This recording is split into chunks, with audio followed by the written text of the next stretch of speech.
મનોમંથનના જ્ઞાન મંદિરમાં સર તમારું ખૂબ ખૂબ સ્વાગત છે. સર, આપણે આમ જોવા જઈએ તો આજથી 900 વર્ષના ઇતિહાસમાં આપણે જોઈએ તો અલગ અલગ સમુદાયોએ, અલગ અલગ રાજાઓએ આપણા ઉપર, આપણા દેશની ધરતી ઉપર કબજો કરવાનો પ્રયાસ કર્યો અને ઘણીવાર એ સફળ પણ થયા જમીન લેવા માટે. પણ જે આપણી માનસિકતા છે એ એવી ને એવી જળવાઈ રહી. આપણે જે સનાતન આપણું જે ધર્મ છે કે પછી ઇન જનરલ આપણે ભારતની સંસ્કૃતિની વાત કરીએ તો એ આપણે ઇન્ટેક્ટ રાખવામાં સફળ રહ્યા. પણ જ્યારે અંગ્રેજો આવ્યા ત્યારે ના ખાલી એમને આપણી જમીનો લીધી, પણ એના સાથે સાથે આપણી માનસિકતા ઉપર પણ એક ઊંડી ઠેસ પહોંચાડી. બરાબર. અને હું એમ નહીં કહું કે 100% સફળ રહ્યા, પણ એટલીસ્ટ 60-70% આપણે જોઈ શકીએ છીએ કે એમની અસરો આપણે હજુ પણ જોઈએ છે. હજુ પણ આપણે ચમચીના કાંટાથી ખાવાનું આપણે એક બહુ સારું પ્રિવિલેજ આપણે એને માનીએ છીએ અને આપણે એને એક ઇંગ્લિશ એટિકેટ સમજીએ છીએ અને આપણે એને બહુ વધારે મહત્ત્વ આપીએ છીએ. બરાબર. હવે આ વસ્તુનું આપણે જો કારણ ટ્રેસ બેક કરવા જઈએ તો કોઈ બીજું સમુદાય આમાં સફળ ના થયું. અંગ્રેજો થયા, આપણી માનસિકતાને એ લોકોએ બદલી નાખી એક હદ સુધી. એનું શું કારણ સર? એ લોકો કેવી રીતે સફળ થયા? પહેલો સવાલ. અને બીજો સવાલ એ કે આમાં ભણતર કે પછી આમાં એજ્યુકેશન સિસ્ટમ બદલવાનું જે મેકોલોએ ચેન્જ કરી, આપણે સૌ જાણીએ છીએ, એનું કેટલું મોટું યોગદાન રહ્યું?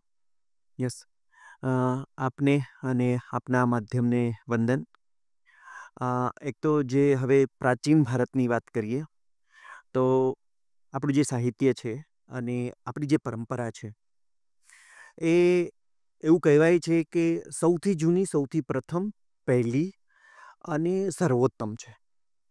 કારણ કે આપણને જે વિદ્યા પ્રાપ્ત થઈ અથવા તો જે જ્ઞાન પ્રાપ્ત થયું આપણા જે હાથમાં સૌથી પહેલાં આવ્યું એ ઋષિમુનિઓના માધ્યમથી આવ્યું. અને આ જે ઋષિમુનિઓ હતા એ એવું કહેતા હતા કે અમે આ જોયું છે, મતલબ કે અમે દ્રષ્ટા છીએ અને એટલા માટે વેદો છે એને ઋષિમુનિઓએ સાક્ષાત્કાર કરેલો છે, જોયેલા છે, એટલે અપૌરુષીય છે. એટલે આપણી વિદ્યા જે આપણને પ્રાપ્ત થઈ છે એ ઈશ્વર દત્ત છે. આપણને પરમ તત્વ પાસેથી મળેલી વસ્તુઓ પરમ તત્વ સુધી પહોંચવાની આ એક પરંપરા આપણને મળેલી પ્રાચીન સમયથી.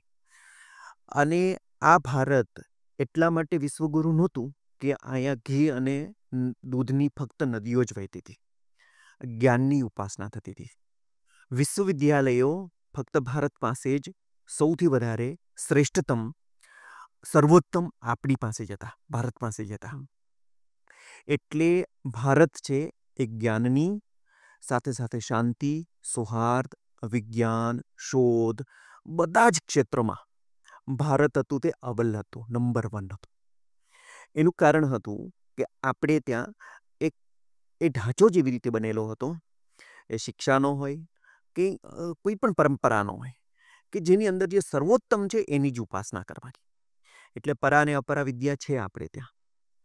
એટલે જે એવી વિદ્યા છે જે વાસ્તવિક વિદ્યા છે અને જે ખરેખર મુક્તિ અપાવે છે એ વિદ્યાના આપણે સૌ ઉપાસકો છે. એટલે તમે શાળામાં જોયું હશે, સા વિદ્યા યા વિમુક્તયે આવો શબ્દ છે. વિદ્યાની વ્યાખ્યા કરી આપી છે કે વિદ્યા એટલે શું? કે જે મુક્તિ અપાવે. શેનાથી મુક્તિ અપાવે? તો કંઈ પણ જે આપણી અંદર જે પણ એવી વસ્તુ આવી ગઈ હોય કે જે ન આવવી જોઈએ અને આપણા મૂળ સ્વરૂપનું આપણે દર્શન કરાવે, જે આપણે છીએ. એટલે આપણે તો એવું માનીએ છીએ કે આપણે બધા જ લોકો પોતે અહમ બ્રહ્માસ્મિ, એટલે પોતે પરમાત્મા જ છીએ. એનું દર્શન કરાવે. જ્યાં સુધી દર્શન ન થાય ત્યાં સુધી એ વિદ્યા નથી થઈ. હવે તમે પ્રાચીન ભારતની વાત કરો તો લગભગ દરેક ગામમાં અને મોટા શહેરોમાં બધી જ જગ્યાએ આપણે ત્યાં પાઠશાળાઓ, વિશ્વવિદ્યાલયો, વિદ્યાલયો હતી જ. અને થયું એવું, તમે કીધું એમ કે ઘણા બધા આક્રમણો થયા અને કારણ કે ચાણક્ય સમયમાં તો ખબર છે કે બહુ બધી મોટી મોટી વિશ્વવિદ્યાલયો હતી અને બહારથી પણ લોકો આવતા હતા. તમે ક્યારેય કલ્પના કરી છે કે જેટલી પણ સ્કૂલ છે એ બધાનું બાંધકામ એક સરખું જ લાગે? એટલે લોબી હોય, બેલ હોય, એક જ સરખો હોય, બેલ વાગે એક જ સરખો હોય. અને કલ્પના કરી કે આ બધી એક સરખી કેમ છે? તમે એમની સાથે સાથે પેરેલલ જો જુઓ ને તમે, તો જેટલી પણ પહેલા કંપનીઓ હતી ને એ સ્કૂલ જેવી જ હતી.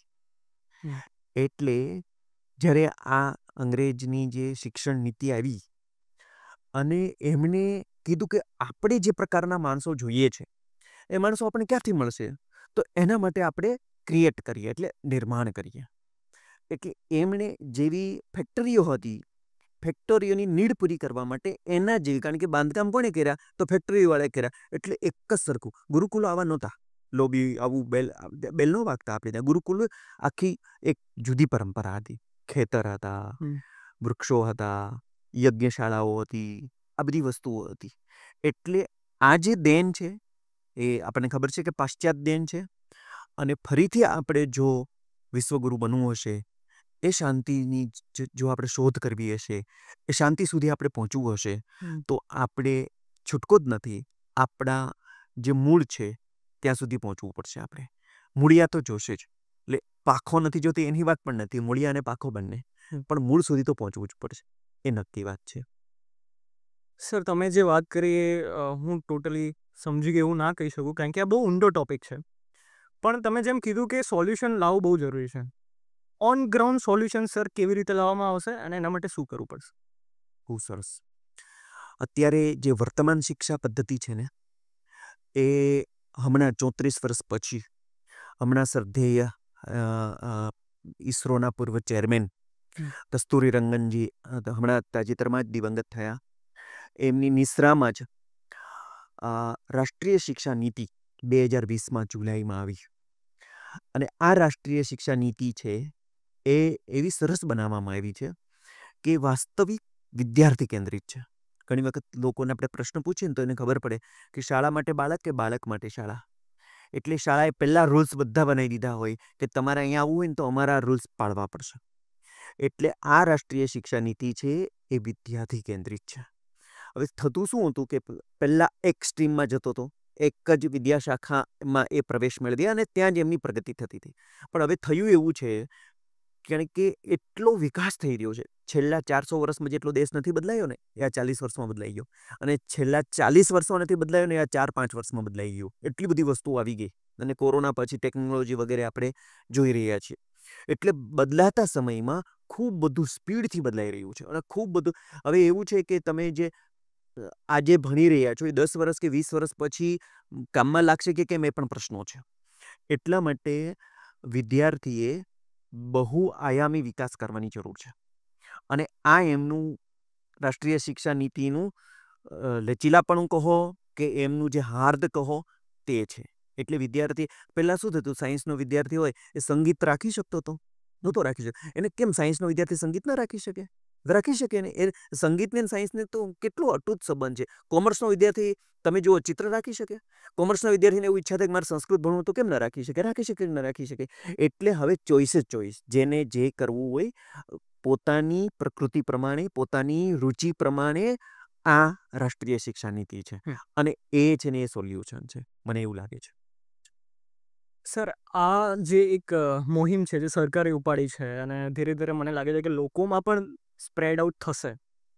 તમે તમારા તરફથી સમાજને અને સરકારને શું યોગદાન આપી રહ્યા છો? એક તો હું ગુજરાત યુનિવર્સિટીમાં છું. ભાષા સાહિત્ય ભવનમાં સંસ્કૃત વિભાગની અંદર હું અધ્યાપક છું. અમે હમણાં એક તાજેતરમાં જ રાષ્ટ્રીય શિક્ષા નીતિને જ કેન્દ્રમાં રાખીને એક અભ્યાસક્રમ, વેદાંતિક સાયન્સ એન્ડ લાઈફ મેનેજમેન્ટ. વેદાંત છે ને તે ઉપનિષદો આધારિત છે અને વેદોનો આર્ક છે કે જેની અંદર વેદોના જે આમ કહેવાય ને મહાન જે મૂલ્યો છે એ એની અંદર છે. અને એ છે ને સિદ્ધાંતો છે. સિદ્ધાંતો કેવું કામ કરે કે આજે પણ એને લાગુ કરી શકાય અને કોઈ પણ કાળમાં લાગુ કરી શકાય, જે સિદ્ધ થયેલા હોય. ધારો કે સત્યમેવ જયતે, એ સિદ્ધ થયેલી વસ્તુઓ છે. એટલે આવી વસ્તુઓ લઈને એ જીવનને સુધારવાનું કામ કરે છે, જીવનને બદલાવાનું કામ કરે છે. આ બધી વસ્તુઓ, વિદ્યાઓ એવી છે કે જીવન જીવાતા જીવનમાં ઉપયોગી થાય એવી વસ્તુઓ છે. આ બધી વસ્તુઓને પકડી અમે, અને આ બધી વસ્તુઓને પકડીને રાષ્ટ્રીય શિક્ષા નીતિ એ જે કીધું છે એ રોડમેપની અંદર અમે વેદાંતનું સાયન્સ, એનું વિજ્ઞાન અને એની અંદર જીવન વ્યવસ્થાપન, એટલે જીવન જીવવાની દ્રષ્ટિ મળે એ માટેનો અમે એક 5 વર્ષનો સરસ મજાનો અભ્યાસક્રમ તૈયાર કર્યો છે. એ છે BS અને એમએસ ઇન્ટિગ્રેટેડ કોર્સ છે આ. એટલે આવું એક સરસ મજાનો અભ્યાસક્રમ તૈયાર કર્યો છે અને એ હવે અમે આ ભાષા સાહિત્ય ભવનમાં એટલે ગુજરાત યુનિવર્સિટીમાં અમે ચલાવવાના છીએ.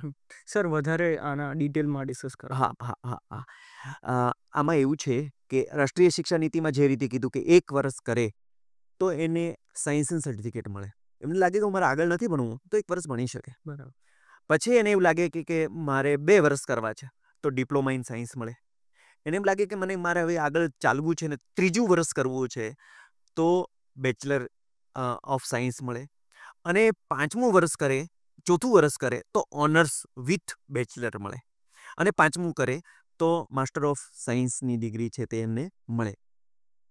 હવે એવું છે આની અંદર વધારે ડીપમાં જઈએ તો આ અભ્યાસક્રમ એવો છે કે જેને ડ્યુઅલ ડિગ્રી માટે માન્ય છે. ડ્યુઅલ ડિગ્રી એટલે આની સાથે સાથે તમે બીજો કોઈ અભ્યાસક્રમ પણ કરી શકો. કારણ કે અત્યારે છે ને ખૂબ સ્પીડની અંદર અથવા તો ખૂબ ઓછા સમયમાં ઘણી બધી વસ્તુઓ મેળવવાની જરૂર છે. કારણ કે આપણા યુવાનોને હવે જો હરણફાળ ભરવી હશે, એમને કંઈક વધારે કંઈ સારું કરવું હશે તો એ બીજી ડિગ્રી પણ કરી શકે આની સાથે જે સમય જુદો હોય અથવા તો એક્સટર્નલ હોય અથવા તો આની સાથે બહુ અનુબંધ રાખતો હોય, સમાન વિદ્યાશાખાનો અભ્યાસક્રમ હોય, એવા એ ભલે પછી સ્નાતકનો હોય કે અનુસ્નાતકનો હોય કે ડિપ્લોમા હોય કે કોઈ પણ વસ્તુ હોય, એ બધી વસ્તુઓ આની અંદર આપણે છે તે કરી શકાય આ અભ્યાસક્રમની અંદર.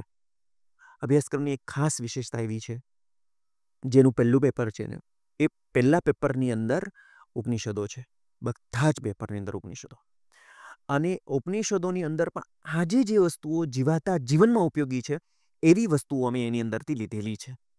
અને એવું નહીં કે પ્રવચન આપી દીધું, ભાષણ આપી દીધું, એવું નથી આની અંદર.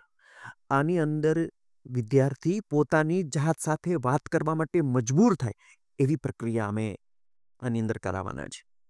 આની સાથે સાથે આપણા આચાર્યો થયા, એણે બધાએ એક દર્શન આપેલું છે. એમની પાસે એક અલગ અલગ દર્શન છે. વ્યક્તિ જેટલા આવે ને એને બધા પાસે એક જુદી દ્રષ્ટિ હોય છે. એટલે લીંબકાચાર્ય હતા કે માધવાચાર્ય હતા કે શંકરાચાર્ય હતા, આ જેટલા પણ આચાર્યો થયા આ બધા આચાર્યો 10 આચાર્યો અમે લીધેલા છે જે પ્રમુખ આચાર્યો છે. બીજા પેપરની અંદર મેં એવું કર્યું છે કે જે વેદાંતના બહુ અગત્યના ગ્રંથો છે. મને કે શ્રીમદ ગીતા ભણવી જોઈએ, અષ્ટાવક્ર ગીતા ભણવી જોઈએ, વેદાંત સાર છે તે ભણવું જોઈએ, ગોળપાદકારિકા છે તે ભણવી જોઈએ. આની અંદર ખરેખર જીવનના રહસ્યો છે. યોગ ખાલી એક યોગ વ્યક્તિ પકડી લઈને તો પણ એનું જીવન છે ને એ બહુ સારી રીતે જીવી શકે, એ આજીવિકા પણ મેળવી શકે અને જીવન એકદમ સુખાકારી આનંદિત જીવન જીવી શકે. તો આપણે યોગને પણ રાખેલું છે. આ બીજું પેપર છે. બીજા પેપરની અંદર આપણે એક કામ એ કરેલું છે કે જેટલા આપણા ભારતીય ચિંતકો થયા, ટાગોર છે, વિવેકાનંદ છે, એવા જેટલા ભારતીય ચિંતકો થયા આ ચિંતકોને સાથે રાખેલા છે. અને પાશ્ચાત્ય ચિંતકોને પણ એવા લોકોને રાખેલા છે કે જેનો ઉપનિષદોનો જેના ઉપર પ્રભાવ રહ્યો છે. એવા લોકોને પણ આપણે આની અંદર લીધેલા છે. એક પેપર એવું રાખેલું છે કે ભાષાઓ, કારણ કે આ ભાષા ભવનમાં કાર્યક્રમ ચાલવાનો છે. એને ભાષા ભવનની અંદર તો બધી જ ભાષાઓ ભણાવાય છે. હા છે, એ પર્શિયન હોય કે ઉર્દુ હોય કે ઇંગ્લિશ હોય કે હિન્દી હોય કે ગુજરાતી હોય કે સંસ્કૃત હોય કે પાલી હોય કે પ્રાકૃત હોય, આ બધી ભાષાઓનું એક ભવન છે. એટલે મેં નક્કી કર્યું કે ભાષામાં કોઈ કચાશ ન રહેવી જોઈએ. મેં 4 ભાષાઓ ફરજિયાત એમને રાખી કે સારામાં સારું એને સંસ્કૃત આવડવું જોઈએ, સારામાં સારું એમને હિન્દી આવડવું જોઈએ, સારામાં સારું એને માતૃભાષા આવડવી જોઈએ અને સારામાં સારું એમને અંગ્રેજી આવડવું જોઈએ. એટલે આ 3જું પેપર છે તે અમે રાખેલું છે. આ એક બહુ વિષય કે પેપર 4થું પેપર રાખેલું છે અને એની અંદર ડાયરેક્ટ કે ઇન્ડિયન કલ્ચર, તો ભારતીય સંસ્કૃતિનો આજે લોકો પાસે તો પાશ્ચાત્ય લોકો આજે તમે જુઓ ભારતીય સંસ્કૃતિ રાખી છે, અંદર મનોવિજ્ઞાન રાખેલું છે, આયુર્વેદ રાખેલું છે, યોગ રાખેલું છે, તત્વજ્ઞાન રાખેલું છે. આપણું તત્વજ્ઞાન તો કેટલું બધું મહત્વપૂર્ણ છે. તત્વજ્ઞાન રાખેલું છે, દર્શનશાસ્ત્ર, આ બધી જ વસ્તુઓ 10 વિષયો આવા ગોતી શોધીને એ રાખેલા છે. એક પેપર એવું રાખેલું છે કે જેની અંદર એમની સ્કિલ વિકસે. કારણ કે ઘણી વખત શું થાય, જ્ઞાન હોય પણ સ્કિલ ન હોય. કારણ કે સ્કિલ જરૂરી છે.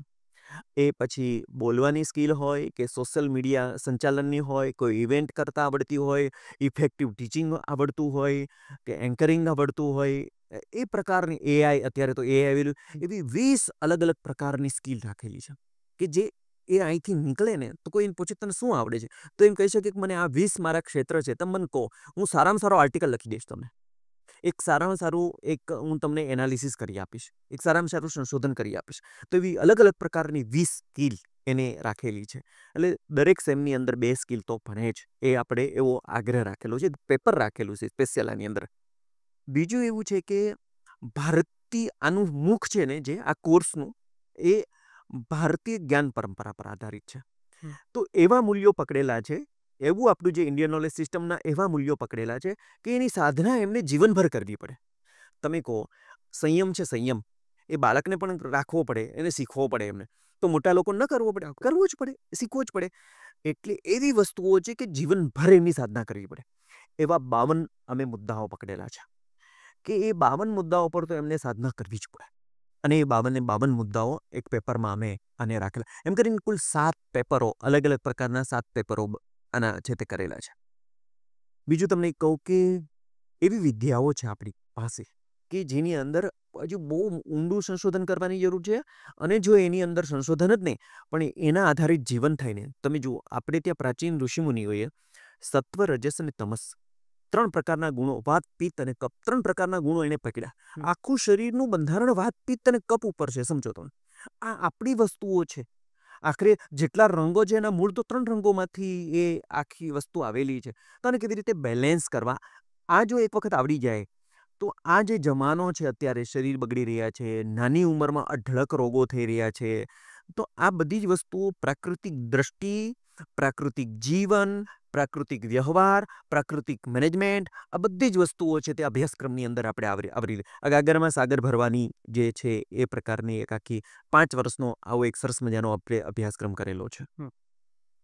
સર, આને એલિજિબિલિટી ક્રાઇટેરિયા શું હશે? મતલબ 12th પાસ કરેલું હોવું જોઈએ, ગ્રેજ્યુએટ હોવા જોઈએ, શું હોવું જોઈએ? હા, એટલે કોઈ પણ વિદ્યાશાખાનો ધોરણ 12 પાસ વિદ્યાર્થી આની અંદર પ્રવેશ મેળવી શકે. ઓકે. કોઈ પણ એમને આમ પાત્રતા પૂછી છે એટલા માટે હું કહું કે આ છે ને, આની અંદર ઘણું બધું પ્રાયોગિક વસ્તુઓ આવશે. એટલે ખાલી થિયરી નથી કે 4 દિવાલની અંદર બેઠા અને કામ છે તે પૂરું થયું, એવું નથી થવાનું. એટલે આની અંદર આંતરપ્રિન્યોરશિપ પણ હશે, આની અંદર સ્ટાર્ટઅપ પણ હશે. કારણ કે હવે વિદ્યાર્થીને ખાલી પુસ્તકીય જ્ઞાન નથી, પુસ્તકીય જ્ઞાન જોઈએ પણ ખાલી પુસ્તકીય જ્ઞાન નહીં ચાલે. એટલે ઘટના આધારિત જ્ઞાન પણ જોશે એમને, વ્યવહાર આધારિત જ્ઞાન પણ જોશે. એટલે અપ્લાઇડ વિદ્વત્તાની જરૂર છે. આપણે જેને લાગુ કરી શકે એવી વિદ્વત્તાઓ એને અધીત કરવી પડશે. એટલે એવું જેને શોખ છે, જેને, કારણ કે આની અંદર તો પ્રાયોગિક કાર્યો થવાના છે, એ બધા જ પાત્ર છે એક સારું કમિટમેન્ટ જોશે. કારણ કે આ વસ્તુ છે એક્શનલ ન થઈ શકે, કારણ કે આ બધાને તો પ્રયોગો કરવા પડશે. એવા બધા જ લોકો આની અંદર પાત્ર છે. 12 પછી ડિપ્લોમા કર્યું હોય એ પણ પાત્ર છે.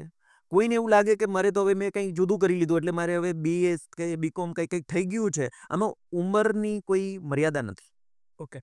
એટલે અમારે ત્યાં હમણાં જ એક PhD 66 વર્ષના દાદાએ કરેલું. શીખવાની કોઈ ઉંમર નથી હોતું. સિદ્ધાંત મેં તમને વચ્ચે કીધું ને, સિદ્ધાંત એવું કહે છે કે શીખવું એ આજીવન ચાલતી પ્રક્રિયા છે.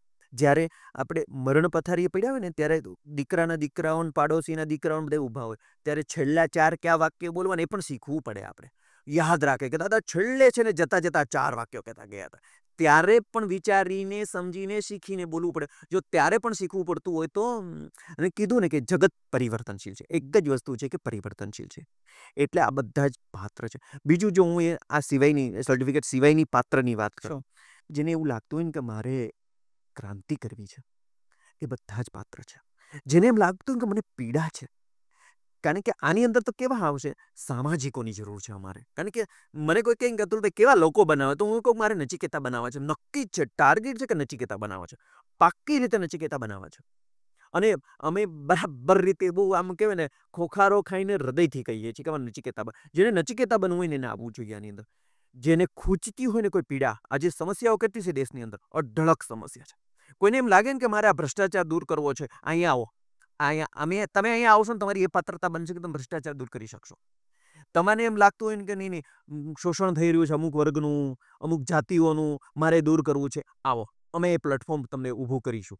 અહીંયા એક તમારું ખાલી આ બધી વસ્તુને એક કેરેક્ટર બનવાનું છે, એક વ્યક્તિત્વ બનવાનું છે. અને એક શું કહેવાય ઇન્ટિગ્રિટી પ્રાપ્ત થવાની તમને આની અંદરથી, અને સાચુકલું ઘડતર થશે. તમે ઘડતર શબ્દ તો સાંભળ્યો હશે, ઉઘડતર નથી સાંભળ્યો ને? ઘડતર એટલે ચોક્કસ માળખામાં કોઈને ફિટ કરવાનો હોય એની. ઉઘડતર એટલે જે રીતે ખીલી શકે એમ છે. ખીલવણી એટલે એ અસીમ સંભાવના હોય છે. કારણ કે મનુષ્ય તો મહાન છે, અને જેટલી શોધ દેખાય છે ને, આ બધું મનુષ્ય જ કરેલી છે. જેટલી પણ ક્રાંતિ દેખાય છે મનુષ્ય જ કરેલી છે. આજે જે તમને જે દેખાય છે, જેટલી સારી વસ્તુ દેખાય છે, એ કોઈક માણસ જ હતો કે જેને કરેલી છે. જેને સર્જન કરવું છે ને, એ બધાને અમે આવકારીએ. તમે બધા પાત્ર છો, આવો. જેને સર્જન કરવું છે તે બધા જ લોકો આવો, વેલકમ. એ બધા માટે સ્વાગત છે. એ ખાલી ડિગ્રી નથી આની અંદર, મારે એટલું કહેવું છે. ખાલી પદવી નથી, ખાલી પ્રતિષ્ઠા નથી. સાયન્સની ડિગ્રી, કોઈ પણ વિદ્યાશાખાનો વ્યક્તિ, આર્ટ્સ હોય, કોમર્સ હોય, સાયન્સ હોય, કોઈ પણ વિદ્યાશાખાના વિદ્યાર્થીને અહીંયા BSની ડિગ્રી મળે છે, bachelor of science, master of સાયન્સની ડિગ્રી, MS ની ડિગ્રી મળે છે. એટલે બધા જ પ્રવેશને પાત્ર છે, જેમની પાસે 12 સમકક્ષ પાસ થયેલું કંઈ પણ સર્ટિફિકેટ છે. સર, તમને આનો વિચાર કેવી રીતે આવ્યો? તમે ક્યારે એવું નક્કી કર્યું કે હવે મારે કંઈક સમાજ માટે કરવું છે અને કંઈક બદલવું છે, કંઈક મુહિમ લાવી છે, નવીન ક્રાંતિ લાવી છે? તમને આવો વિચાર કેવી રીતે આવ્યો? વિચાર તો આ તો ઘણા સમયથી મારી પણ પીડા હતી કે ભણે પણ દ્રષ્ટિ ન મળે. ભણે પણ જે રીતનું પરિવર્તન થવું જોઈએ, રીતનું ટ્રાન્સફોર્મેશન થવું જોઈએ, તે નથી થતું. એટલે અમે ઘણા કાર્યક્રમો કરીએ, ઘણી બધી વસ્તુઓ કરીએ, સંસ્થાઓ ચલાવીએ, સામાજિક સંગઠનોમાં કામ કરીએ, અને અમને છે ને મૂળ છે ને મહાભારતમાં મળેલું છે. આનું મૂળ સર્વમ શીલવતાજિતમ. આનું મૂળ એવું છે કે તમે કંઈ પણ કરી લો, જો કેરેક્ટર નહીં હોય ને તો કોઈ પરિવર્તન નહીં આવે. તમે ગમે એટલું કરી લો. એટલે અમે છે ને મૂળ પકડ્યું છે કે વ્યક્તિમાં જો બદલાવ હશે ને તો એનું ચરિત્ર નિર્માણ કરવું પડશે. અને એક સરસ આપણા ઋષિમુનિઓ તો એટલું બધું આપણને આપીને ગયા છે. એક સરસ મજાનું મંત્ર છે, અવિદ્યયા મૃત્યુમ ત્રિત્વા. એટલે આ જેટલું પણ સાયન્સ તમને દેખાય છે ને, વિજ્ઞાન દેખાય છે ને, એને ઋષિમુનિઓ અવિદ્યા કીધું છે. પરા અને અપરા બે પ્રકારની વિદ્યાઓ હતી આપણે ત્યાં. વિદ્યયા અમૃતમશ્નુતિ. વિદ્યા એ છે કે જે અમૃતની પ્રાપ્તિ કરાવે. અને અમૃત શું છે? તો વાસ્તવિક પોતાનું અધ્યસ્થ આત્મા વગરનું સાચુકલું શરીર, સાચુકલું મન, સાચુકલું હૃદય, સાચુકલું અંતઃકરણ. એ જ્યાં સુધી લોકોનું નહીં બને, આ છે ને ઘટિત થાય. એટલે જેમ ભગવાન બુદ્ધને કેમ આમ બૌદ્ધત્વ પ્રાપ્ત થઈ ગયું એક રાત્રે, એમ આ ઘટિત થાય. પણ એની અંદર આ બધી સાધનાઓ કરવી પડે, અને સાધનાઓ કરો એટલે કંઈ ને કંઈ વસ્તુઓ છે તે ઘટિત થાય. એટલે અમને એમ લાગ્યું કે જ્યાં સુધી છીછરા કામો કરશો ને, ઠીગડા મારવાથી નહીં ચાલે, કંઈક જુદું પરિવર્તન કરવું પડશે.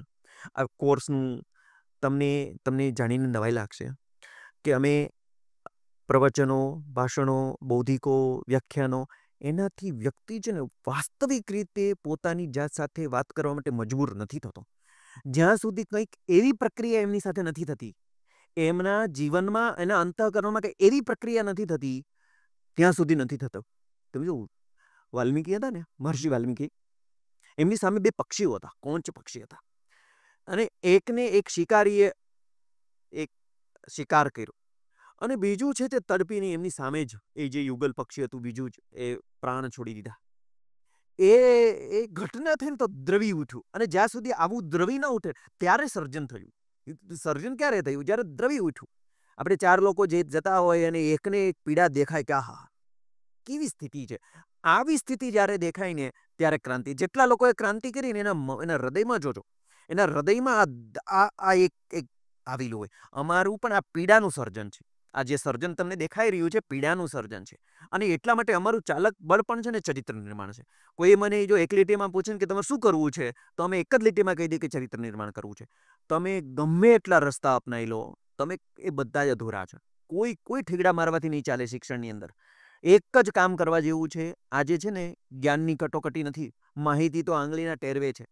તમે ગૂગલને પૂછો કે હવે AI આવ્યું, તમે કોઈ લખી આપે, તમે કોઈ શોધી આપે છે. તમે કોઈ એક ગ્રંથની અંદરથી એક શબ્દ કેટલી વખત વપરાયો એ તમને શોધી આપશે. તમે કયો એ મંત્ર તમને શોધી આપશે. કટોકટી છે ને આચરણની ઈચ્છા છે. એ અમને ખૂચે છે કે આચરણ શૂન્ય છે વ્યક્તિઓ. ઘણી વખત બોલતા બધું જ હોય, કોઈ મને પૂછે કે આ શું છે કેરેક્ટર વગેરે, શું છે? કથની કરણી એટલે વિચાર, વાણી અને વર્તનમાં એક સૂત્રતા. જ્યાં સુધી વિચાર, વાણી અને વર્તનમાં એક સૂત્રતા ના આવે ને ત્યાં સુધી કોઈને બુદ્ધત્વ પ્રાપ્ત ન થાય. મહાવીર સ્વામી એ જ કીધું કે વિચાર, વાણી અને વર્તનમાં એક સૂત્રતા હોવી જોઈએ. અરે એક સૂત્રતા આવે એટલે એન્ટિક્રિટી બને, એને એ ચરિત્રવાન વ્યક્તિ બને.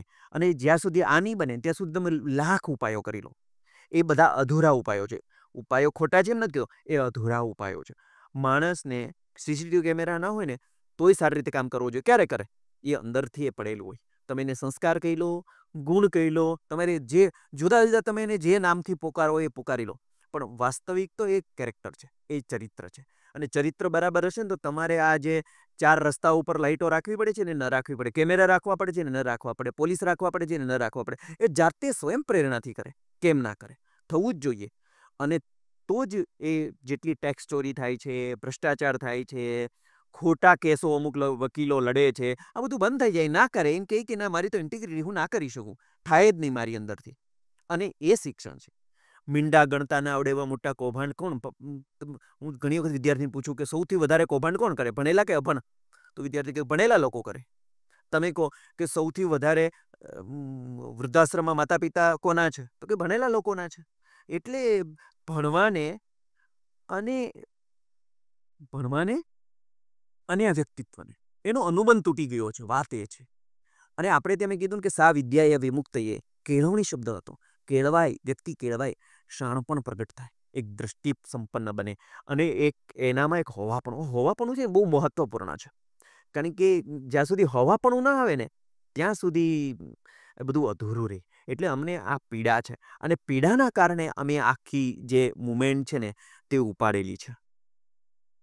સર, જે જૂની શિક્ષણ નીતિ હતી ભારતની અને જે નવી હજુ પણ એટલી સારી રીતે ઇમ્પ્લિમેન્ટ નથી થઈ, એના કારણે સમાજને શું નુકસાન થયું અને નુકસાનની ભરપાઈ કરતાં કરતાં આપણને કેટલી વાર લાગશે? બહુ સરસ પ્રશ્ન, અદ્ભુત.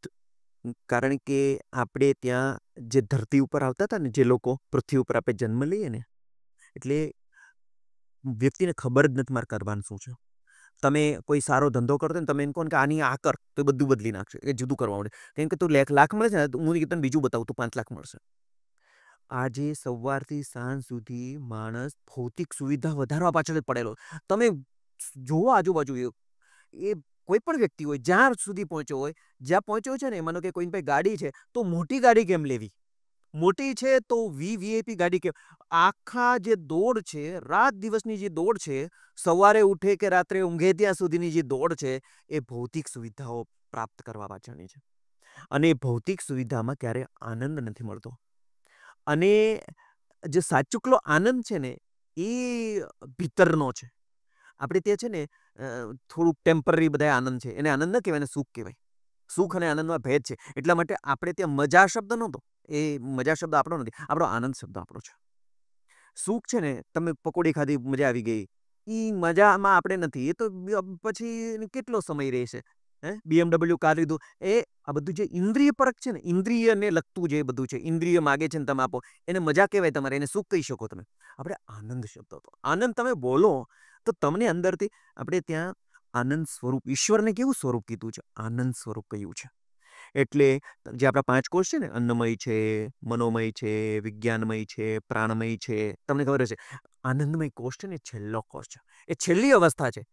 જાગ્રત અવસ્થા, સ્વપ્ન અવસ્થા, સુષુપ્તિ અવસ્થા અને અતુર્ય અવસ્થા છે ને, ત્યાં પહોંચવાનું છે. આપણા બધાનું ધ્યેય તો ત્યાં જ છે, પરમ તત્વ સુધી પહોંચવાનું છે. તમને કહું કે ભગવાન પ્રગટ થાય આપણને અને તું માગ, અને જો વિચારવાનો બરાબર સમય આપે ને તો શું આપણે માગીએ? BMW કાર માગીએ. આ પૃથ્વી ઉપર થોડા આપણે BMW કાર લેવા માટે આવ્યા છે, નથી આવ્યા. આપણે એમ કહીએ કે મને મોટો બંગલો બનાવી આપો, એવું માગીએ? ના માગીએ, એવું ના માગે. જો ખરેખર આપણે ભગવાન પ્રગટ થઈને, તો આપણે જે પરમ વસ્તુ, એટલે નચિકેતાને કીધું, ભગવાને કીધું માગી લે. અને જે એક વસ્તુ એમણે માગ્યું કે મારે છે ને રહસ્ય અને પરમ તત્વ અને જે સાચી જે વિદ્યા છે ને એનું જ્ઞાન જોઈએ છે. એની જે જિજ્ઞાસા હતી ને ત્યાં સુધીની હતી. આપણા લોકોની જિજ્ઞાસા શું છે કે ભગવાન મને ટાટ પાસ કરાવી દો, મને કંઈક નોકરી અપાઈ દો, ને કંઈક લગ્ન કર. આ આપણે માગતા નથી હોતા. અને ભગવાન પાસે માગીએ આપણે. જ્યારે પૃથ્વી ઉપર આવીએ ને ત્યારે આપણને વિચાર આવે કે મારે કેમ જીવી રહ્યો છું, શું મારે લઈને જવાનું છે. આપણી ભારતીય પરંપરામાં જ યાદ રાખજો, માત્ર આપણી ભારતીય પરંપરામાં આપણો પુનર્જન્મનો આપણે કન્સેપ્ટ છે. આપણી ભારતીય પરંપરામાં જ આત્માની અમરતા સિદ્ધ થયેલી છે. અને આપણી ભારતીય પરંપરામાં એવું કહેવાયું છે કે તમે બંગલો, ગાડી વગેરે બધું સાથે નહીં લઈ જઈ શકો. આપણી ભારતીય પરંપરામાં એવું છે કે તમે જે અધીત કરેલું હશે, જે સાધના કરેલી હશે, જે તપ કરેલું હશે, જે પુણ્ય કરેલું હશે, જે કર્મ કરેલું હશે, એ બીજા ભાવમાં સાથે લઈ જઈ શકશો, બીજા જન્મમાં સાથે. એટલે શંકરાચાર્ય જન્મતાની સાથે જ એ શંકર હતા, શંકરાચાર્ય હતા. એટલા માટે એ 16 વર્ષની ઉંમરે 32 વર્ષની ઉંમરે આટલું મહાન કામ કરીને ગયા. કારણ કે એમણે ગયા જન્મમાં આ બધી વસ્તુઓ અધીત કરેલી હતી. અને એટલા માટે આપણી યાત્રા, તમે અને હું મહાવીર સ્વામી હતા ત્યારે પણ હતા. આ બધા જેટલા કાળો ગયા ને એમાં હતા. કારણ કે આપણે તો આત્માની અમરતા સિદ્ધ કરેલી છે અને આપણા આત્મા તો અમર છે. એટલે અહીંયા આવીને અનેક યોનિઓ પછી, 84 લાખ યોનિઓ પછી આપણને આ માનવ દેહ મળે છે. અને આ દેહની અંદર ભગવાન બધું જ આપી દે છે આપણને, બધું જ આપે છે. તો જે વિચારવું હોય, જે ચિંતન કરવું હોય, જે શોધ કરવી હોય, તપ કરવું હોય, ધ્યાન કરવું હોય, એટલા વિચાર, આટલા વિચાર પૂર્ણ કોઈને નથી બનાવ્યા. અને જો આટલા વિચાર પૂર્ણ બનાવ્યા હોય તો આપણે ઓછું કરીએ, ઓછું થાવે આપણને, ચાલે આપણે સમય વેડફીએ. વિવેકાનંદને ખબર પડી ગઈ કે ના, સમયને વેડફવાની જરૂર નથી. બાકી જેટલા લોકોએ મહાન કામો કર્યા ને એમને ખબર પડી ગઈ કે સમય વેડફવાની જરૂર નથી. એટલે 4 રસ્તે ન ઊભા રહ્યા, ગલ્લે ગપ્પા ગોષ્ઠી ન કરેલી. અને એટલા માટે એમને જે બેસ્ટમાં બેસ્ટ હતું ને, એને ખબર હતી કે ઓછું ખપે જ નહીં. કારણ કે હું નાનો માણસ નથી. અને એટલે આ પૃથ્વી ઉપર આવીને આ બધા જ લોકોએ જેટલા તમને સર્જકો, આપણે માણસ પણ એક સર્જક છે. ભગવાનનું સૌથી બેસ્ટ, સૌથી શ્રેષ્ઠ, સર્વોત્તમ સર્જન તો માણસ છે. અને માણસ નહીં કરે તો કોણ કરશે? ભગવાન આપણી અંદર છે. એટલે કીધેલું કે ઋષિમુનિઓએ આપણને જે જ્ઞાન આપ્યું, જે શાસ્ત્રની અંદર જ્ઞાન આપ્યું, અહમ બ્રહ્માસ્મિ, એટલે હું પોતે ઈશ્વર છું. શિષ્યોની કુતૂહલ થઈ, એમણે ઊંચા હાથ કર્યા, તો ગુરુજી અમે કોણ છીએ? તત્વમસી, તમે પણ તે જ છો. તે જ છો એટલે તમે અને મારામાં ભેદ નથી, આપણે બધા એ છીએ. અને એ અવસ્થા છે ને ધીરે ધીરે આવતી જાય. આપણે ત્યાં અભ્યાસ કરે, સાધના કરે, તપ કરે, ધ્યાન કરે, અને ધીરે ધીરે ધીરે છે ને પેલો ગોળો માટીનો નાખો ને તમે, એની અંદર માટી ગારો વિટાવીને પડ જમાવી અને જેમ પડ નીકળતા જાય એમ આ ગોળો ઉપર આવતો જાય. અને એક સ્થિતિ એવી આવી જાય, સમશત્રુષ મિત્રોષ તથા માનાપમાનયોઃ શીતોષ્ણ સુખ દુઃખેષુ સમસંગ વિવર્જિતા. આવી સ્થિતિ આવી જાય એટલે પછી બધામાં સમાન થઈ જાય. એ પછી માન હોય, સન્માન હોય, તાડ તડકા, કોઈ બોલાવે ન બોલાવે, કંઈ પણ આવી સ્થિતિ આવી જાય. અને આવી સ્થિતિ આવી જાય ને ત્યારે આનંદ સ્વરૂપ પ્રગટ થાય. અને એના માટે આપણે અહીં પૃથ્વી ઉપર આવેલા, આપણું બહુ મોટું લક્ષ્ય લઈને આપણે આવેલા છે. એવું છે. Sir, I am very sure કે જેટલા પણ યુવાનો આપણો આ પોડકાસ્ટ જોશે ને એમને 100% ઈચ્છા થશે કે એ પણ આરો કોર્સ કરી લે. પણ એ રસ્તાના વચ્ચે છે ને એક સૌથી મોટો અવરોધ એ છે, જે મારે એવું કહેવું ના જોઈએ, પણ મા બાપ છે. ઘણા બધા પેરેન્ટ્સ આમાં એવું વિચારશે કે આ કોર્સ કરીને તું શું કરી લઈશ અને કેવી રીતે કમાઈશ, બરાબર? અને મેં તો ઘણા બધા પેરેન્ટ્સને આપણે જેમ વાત કરી એવા જોયા છે કે એવા રીઝન્સ આપતા હોય છે ને કે ભાઈ આ કોર્સ તું કરી લે તો તું પૈસા વધારે કમાઈશ, તો કોઈક તને છોકરી આપશે વગેરે વગેરે વગેરે. સર, એવા મા બાપને તમે શું કહેવા માંગો છો? બિલકુલ. મા બાપ, અને બીજું કે આની અંદર આપણે આ કોર્સ કરીને એ ક્યાં ચાલશે એ વાત તો કરવી જ જોઈએ. અને પછી આપણે મા બાપની વાત કરીએ. કારણ કે આપણે જે ડિઝાઇન કરેલો કોર્સ છે ને, મેં તમને કીધું 20 સ્કિલ તો છે જ, પરંતુ એક સારો ભાષા નિષ્ણાંત બનશે આની અંદર.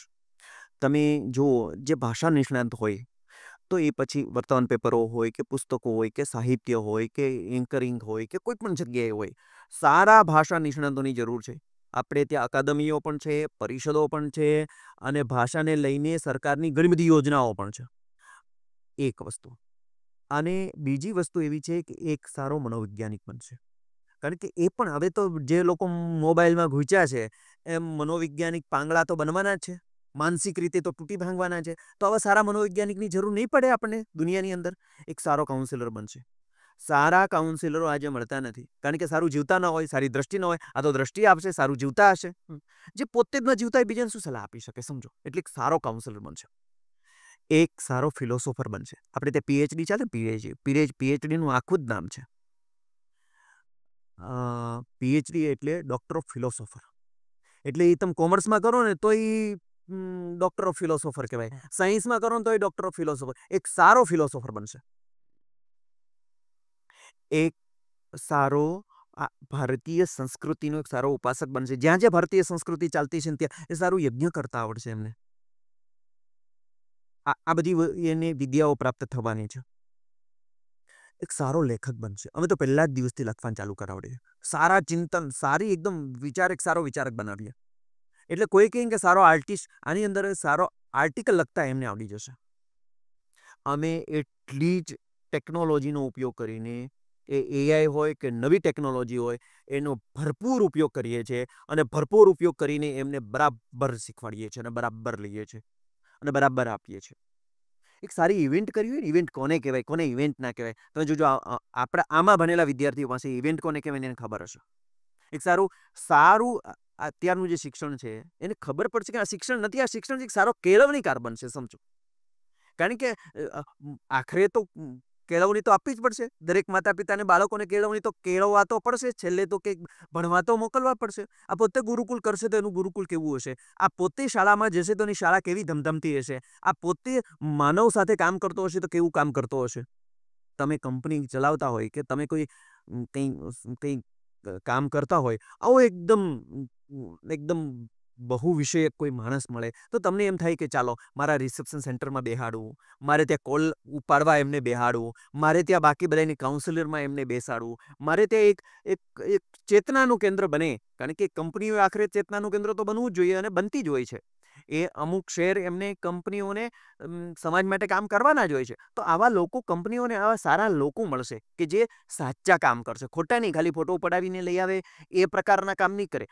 હું જે કહું છું ને એ બધા જ વ્યવહારના અને બધા જ રોજીરોટી એટલે રોજગારના ક્ષેત્રો હું તમને કહી રહ્યો છું કે આ બધી જગ્યાએ રોજગાર મળે છે. એટલે ખાલી એક જગ્યાએ રોજગાર એમને નથી મળવાનો, આ બધી જગ્યાએ એમને. તમે કહો આની અંદર એ પ્રાકૃતિક ચિકિત્સા એટલી જે આપણી ભારતીય પરંપરાને એ શીખવાનો છે. એ શીખે તો એક સારું જીવન દ્રષ્ટિ એટલે સારું એક જીવનશૈલી નહીં આપી શકે કોઈને. અમે યોગ શીખવાડવાના છે. યોગને લઈને કેટલું મહાન કામ છે તે કરી શકે. બીજું કે સંસ્કૃત શીખે ને, સાથે સાથે ગુજરાતી શીખે, હિન્દી શીખે. સંસ્કૃતની અંદર બહુ બધી વિદ્યાઓ છે. સંસ્કૃતમાં જ્યોતિષ છે, વાસ્તુ છે, યોગ છે, આયુર્વેદ છે. અઢળક રસ્તાઓ છે ને. એક સારો યજ્ઞ કરવા વાળો વ્યક્તિ આજે આપણને નથી મળતો. તો એવા કૌશલ્ય શીખશે, એવી વસ્તુઓ શીખશે. અમે એને ગામડામાં મોકલવાના છીએ. કારણ કે જીવનના રહસ્યો પણ એમને ખબર પડે. અમે એને સરહદને સલામ કરવા માટે મોકલવાના છીએ. વનવાસી ક્ષેત્રમાં, અમે આદિવાસી ક્ષેત્રમાં પણ એમને મોકલવાના છીએ. કારણ કે આંતરપ્રિન્યોરશિપ, સ્ટાર્ટઅપ, આ બધી વસ્તુઓ અમે કરવાના છીએ. હવે હું તમને માતા પિતાની વસ્તુ કહું. આ રોજગાર છે જ, એટલે એ છે જ, એ વસ્તુ કહી દીધી. પણ જ્યાં સુધી એમને એક સારો માણસ નહીં બને ને, તો એ જીવનનો આનંદ નહીં લઈ શકે. આપણને ખબર છે કે સૌથી વધારે ભણેલા, તમે કોઈ દિવસ સાંભળ્યું કે ભિખારીએ કોઈ દી આત્મહત્યા કરી? કોઈ દી પેપરમાં સાંભળ્યું કે આ સોસાયટીના ભિખારી ન કરે? જેટલું ભણે છે ને એટલો એ વધારે ટેન્શનમાં આવે છે અને એ વધારે ઈગો થાય છે. જેટલો મોટો અફસર ને, તમે જોજો, મોટા અફસરને મોટો મળો ને એટલો મોટો ઈગો તમને જોવા મળે, મોટો અહંકાર જોવા મળે. અને એક સાચું જીવન મળવાનું છે, એક સાચું જીવનનું દાન થવાનું છે, એક સાચું દ્રષ્ટિદાનમ થવાનું છે. અને કયા માતા પિતા એવા ન હોય કે મારા બાળકનું જીવન સાર્થક થાય એવું કયા માતા પિતા ન ઈચ્છતા હોય? બધાના માતા પિતા ઈચ્છતા હોય. અને ભાગ્યે જ કોઈક એવા માતા પિતા હોય કે જે મારું જીવનનું આ સર્જક બનવાનો છે, દુનિયાની સમાજની સમસ્યા દૂર કરશે. એવી કોઈ મોટી સમસ્યા પકડશે ને, અને એ સમસ્યા સોશિયલ ઇસ્યુ પકડશે અને એવા ઇસ્યુ પકડીને કામ કરશે ને કે ના પૂછો તમે વાત. એટલે આ તો મેં કીધું એ તો છે જ, એની અંદર એ બધી જગ્યાએ ચાલશે. હું કહું છું કે આ લોકોના પ્લેસમેન્ટ 100% થવાના છે. અમે તો 100% પ્રયાસ કરવાના છીએ, પણ 100% તો આ બધી જ, અમે એમ કહીએ તમે પૂછી લો, જાતિ જે પૂછો એ પૂછો. એનો જે કોન્ફિડન્સ તમે જોશો, એનું વ્યક્તિત્વ જોશો, એમનું હોવાપણું જોશો, અને આ બધા સાથે કૌશલ્યો, સ્કિલ, આ બધું જ આવડતું હશે એ જોશો. તમે મને કહો, મારે એક માણસ રાખવો છે, એકદમ પ્રામાણિક હોય, એકદમ સમાજ સાથે કામ કરી શકે, સમાજ સમસ્યાઓ પર કામ કરી શકે, મુવમેન્ટ ઉપાડી શકે, એને જગાડવો ન પડે, એને જાગેલો હોય, આવા માણસો ગોતવા આપણને કેટલા મળશે અત્યારે? આવા માણસો અમારે ન મળે. આવા માણસો અમારે આપવા છે. સોફ્ટવેર બનાવવાવાળા માણસો મળી જશે, સમજો તમે.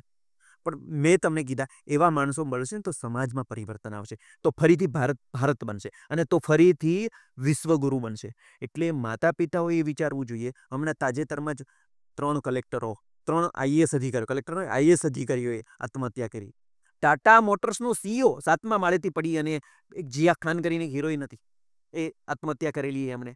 હે, તો જો એ બધું જો પૈસાથી ને પદવીઓથી આવી જતું હોય તો આ લોકો આત્મહત્યા કરે? ના કરે. આપણને જે મીંડા ગણતા ના આવડે ને એટલા મોટા કૌભાંડ છે ને, એ ખરેખર આ તમે કહો ખ્યાતિ હોસ્પિટલ, ચાલ બહુ ચર્ચાનું માધ્યમ બની ગયું, ખ્યાતિ હોસ્પિટલ છે તે. તો એક જગ્યાએ આપણને ખબર પડી, બાકી જગ્યાએ શું છે શું નહીં તો અઘરી વસ્તુ છે આ બધી વસ્તુઓ કરવી. પણ ભાઈ, દરેક માતા પિતાએ વિચારવું જોઈએ કે મારે ત્યાં કોઈ ક્રાંતિકારી બને. કેમ શિવાજી પોતાના ઘરે નથી બનાવો? કેમ મીરા પોતાના ઘરે નથી બનાવી? એને એવો જ ધક્કો ખવડાવો છો પૃથ્વી ઉપરથી. 2.5 લાખ શિક્ષકો છે આજે. કેટલા? 2.5 લાખ એક સરકારી શિક્ષકો. આપણે ચાણક્ય નથી બનાવવા? જરૂર છે ને ચાણક્ય બનાવવાની? કોઈકે તો બનવું પડશે ને, કોઈકે તો વિચાર કરવો પડશે ને. તો આની અંદર એવું કંઈ નથી કે ભૂખે મરશે. અને એવું ધીરુભાઈ અંબાણી કેટલું ભણેલા હતા? ભણવાને અને રોજગારીને આપણા વડાપ્રધાન ઘણી વખત એમ કહે છે કે નોકરી પેદા કરવા વાળો બનાવવો છે આપણે. અને નોકરી જ નહીં, આની અંદર તો માણસ, વિચાર પેદા કરવા વાળો માણસ બનાવવાનો છે આપણે. એટલે હું તો બધા માતા પિતાને કહું છું કે સહેજ પણ ચિંતા ન કરતા, એક સારું અમે નવું જીવન પ્રદાન કરીશું. કારણ કે આ છે ને જીવન શિક્ષણ છે. તમે કોઈ ભૂલી જાય ને વાક્ય તો યાદ રાખવાનું કે જીવન શિક્ષણ છે. અને જીવન શિક્ષણ હોય તો જીવનની સાથે જોડાયેલી બધી વસ્તુઓ આવે. એ રોજી રોટી હોય તો એ આવે, દાણા ચણા આવે, એની અંદર બધી વસ્તુઓ આવે. કારણ કે જીવન શિક્ષણ છે. જીવનની સાથે અમે ક્લાસને એના જીવનમાં અને જીવનને ક્લાસમાં લઈ આવવાના છે. એવું નહીં કે ગણિત ભણ્યા હોય 10મા 12માની પછી ક્યાંય કામમાં ન લાગે. એક અક્ષર પણ જો ભણશે ને જીવનમાં કામમાં લાગશે. એટલે આ જે સદવિચારો છે એ આચરણમાં કેવી રીતે આવે એ માટે અમારા પ્રયાસો રહેવાના છે. એટલે નવજીવન આપવાના છે. આ બધા શબ્દો છે ને એ બધા બહુ એનું બહુ મહત્વ છે. એટલે મારે તો વાલીઓને આ કહેવું છે. સર, આપણે વાત કરી કે તમારું શું યોગદાન તમે આપી રહ્યા છો. આપણે વાત કરી કે સ્ટુડન્ટ્સ એમનું શું યોગદાન આપશે સમાજને. મારે એ જાણવું છે કે આ તમારી જે મુહિમ છે, કે આપણા દેશની આ જે મુહિમ છે, એમાં સમાજ શું યોગદાન આપી શકે? તમારે હજી મારું કમિટમેન્ટ પણ લેવું જોઈએ આની અંદર, પછી સમાજનું લઈએ શ્યોર. આપણે. કારણ કે તમારે અમારું કમિટમેન્ટ તમે આની અંદર કેટલું આપશો એ પણ તમારે કહેવું જોઈએ. શ્યોર. હજી અત્યારે વેકેશનના દિવસો ચાલે છે, અને અમે નક્કી કરેલું છે કે આ અભ્યાસક્રમ માટે જે પણ આપવું પડે, જેટલું પણ, અને એના માટે જેટલી પણ કિંમત ચૂકવવી પડે, એ બધી જ કિંમત તન, મન અને ધનથી ચૂકવવા માટે તૈયાર છીએ અમે, કંઈ પણ કરવા માટે. કારણ કે આ નવું ક્રિએટ કરેલું છે ને, નવું સર્જન કરેલું છે ને, આની અંદર અમને સર્જનના મૂળ દેખાઈ રહ્યા છે. અત્યારે તમે જુઓ, સાંજનો સમય છે અને કોઈ ઓફિસ અવર્સ નથી આ બધું. એટલે કંઈ પણ કિંમત ચૂકવવાની, જ્યાં લઈ જવા પડે વિદ્યાર્થીઓને, જે પણ કરવું પડે, જેટલી કિંમત ચૂકવવી પડે એ બધી જ અમે ચૂકવવા માટે તૈયાર છીએ. વિદ્યાર્થીઓ અને અમે તમને કહું, જેટલી ઊંચી કિંમત ચૂકો ને એટલું ઊંચું પામી શકો. આ ખાલી ધનની કિંમતની વાત નથી. આ સમય, તપ, આ બધાની છે. કારણ કે આપણે કેટલું ઊંચું જોઈએ છે, હે ને? આપણે તો એક યોગી બનાવવાની વાત છે ને, એક તપસ્વી બનાવવાની વાત છે ને, એક નચિકેતા બનાવવાની. હવે એની વેલ્યુ તો જુઓ કેટલી ઊંચી છે, એની કિંમત તો જુઓ કેટલી ઊંચી છે, એનું સ્તર તો જુઓ કેટલું ઊંચું છે. અને એટલા સ્તરની કિંમત તો ચૂકવવી પડે ને. નાની કિંમત ચૂકો તો નાનું મળે. અમે લઈને બેઠા છીએ, મોટું લઈને બેઠા છીએ. હાથમાં હથિયાર જ મોટું ઉપાડેલું છે, તો પછી તો મોટું જ કરવાનું હોય ને, મોટું જ એના માટે જ છીએ. તમને નવાઈ લાગશે, મારી દીકરીનો હમણાં જન્મ થયો, આજ 15 દિવસ થયા છે. આજે તમારી સામે બેઠેલો છું. જે ચૂકવવી પડે, જે કિંમત જેટલી પણ ચૂકવવી પડે, એ બધી જ અમે ચૂકવવા માટે તૈયાર છીએ. એના માટે જે આપવું પડે એ બધું જ. એ રોડ ઉપર આવવું પડે તો પણ અમે તૈયાર છીએ. બધા જ લોકો સામે હોય ને આપણે એકલા ઊભા હોય ને તોય તૈયાર છીએ. બધી કિંમત ચૂકવવા માટે તૈયાર, વિદ્યાર્થીઓ માટે, એનું જીવન બનાવવા માટે. અને આનાથી મોટું શું યોગદાન હોઈ શકે? એક શિક્ષકનું બીજું શું હોઈ શકે?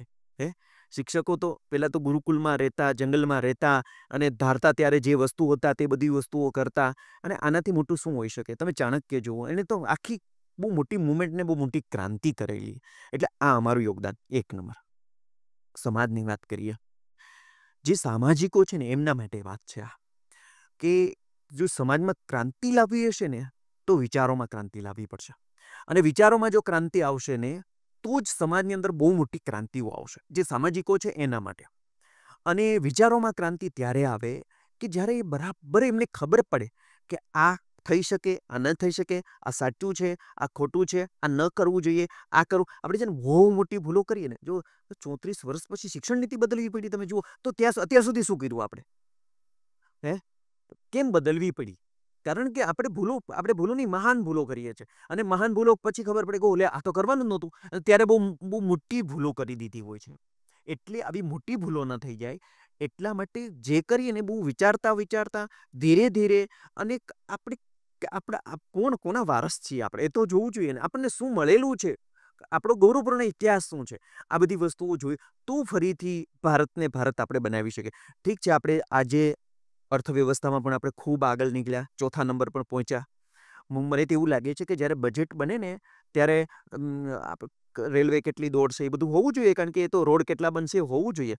પણ અમે કેટલું માનવ ઉત્થાન માટે કામ કરશું, વિચાર માટે કેટલું કામ કરીશું, એનામાં પ્રામાણિકતા આવે એટલા માટે કેટલું કામ કરીશું, આ બધી વસ્તુઓ પણ આવવી જોઈએ. કારણ કે એના વગર તો કેવી રીતે ટકે?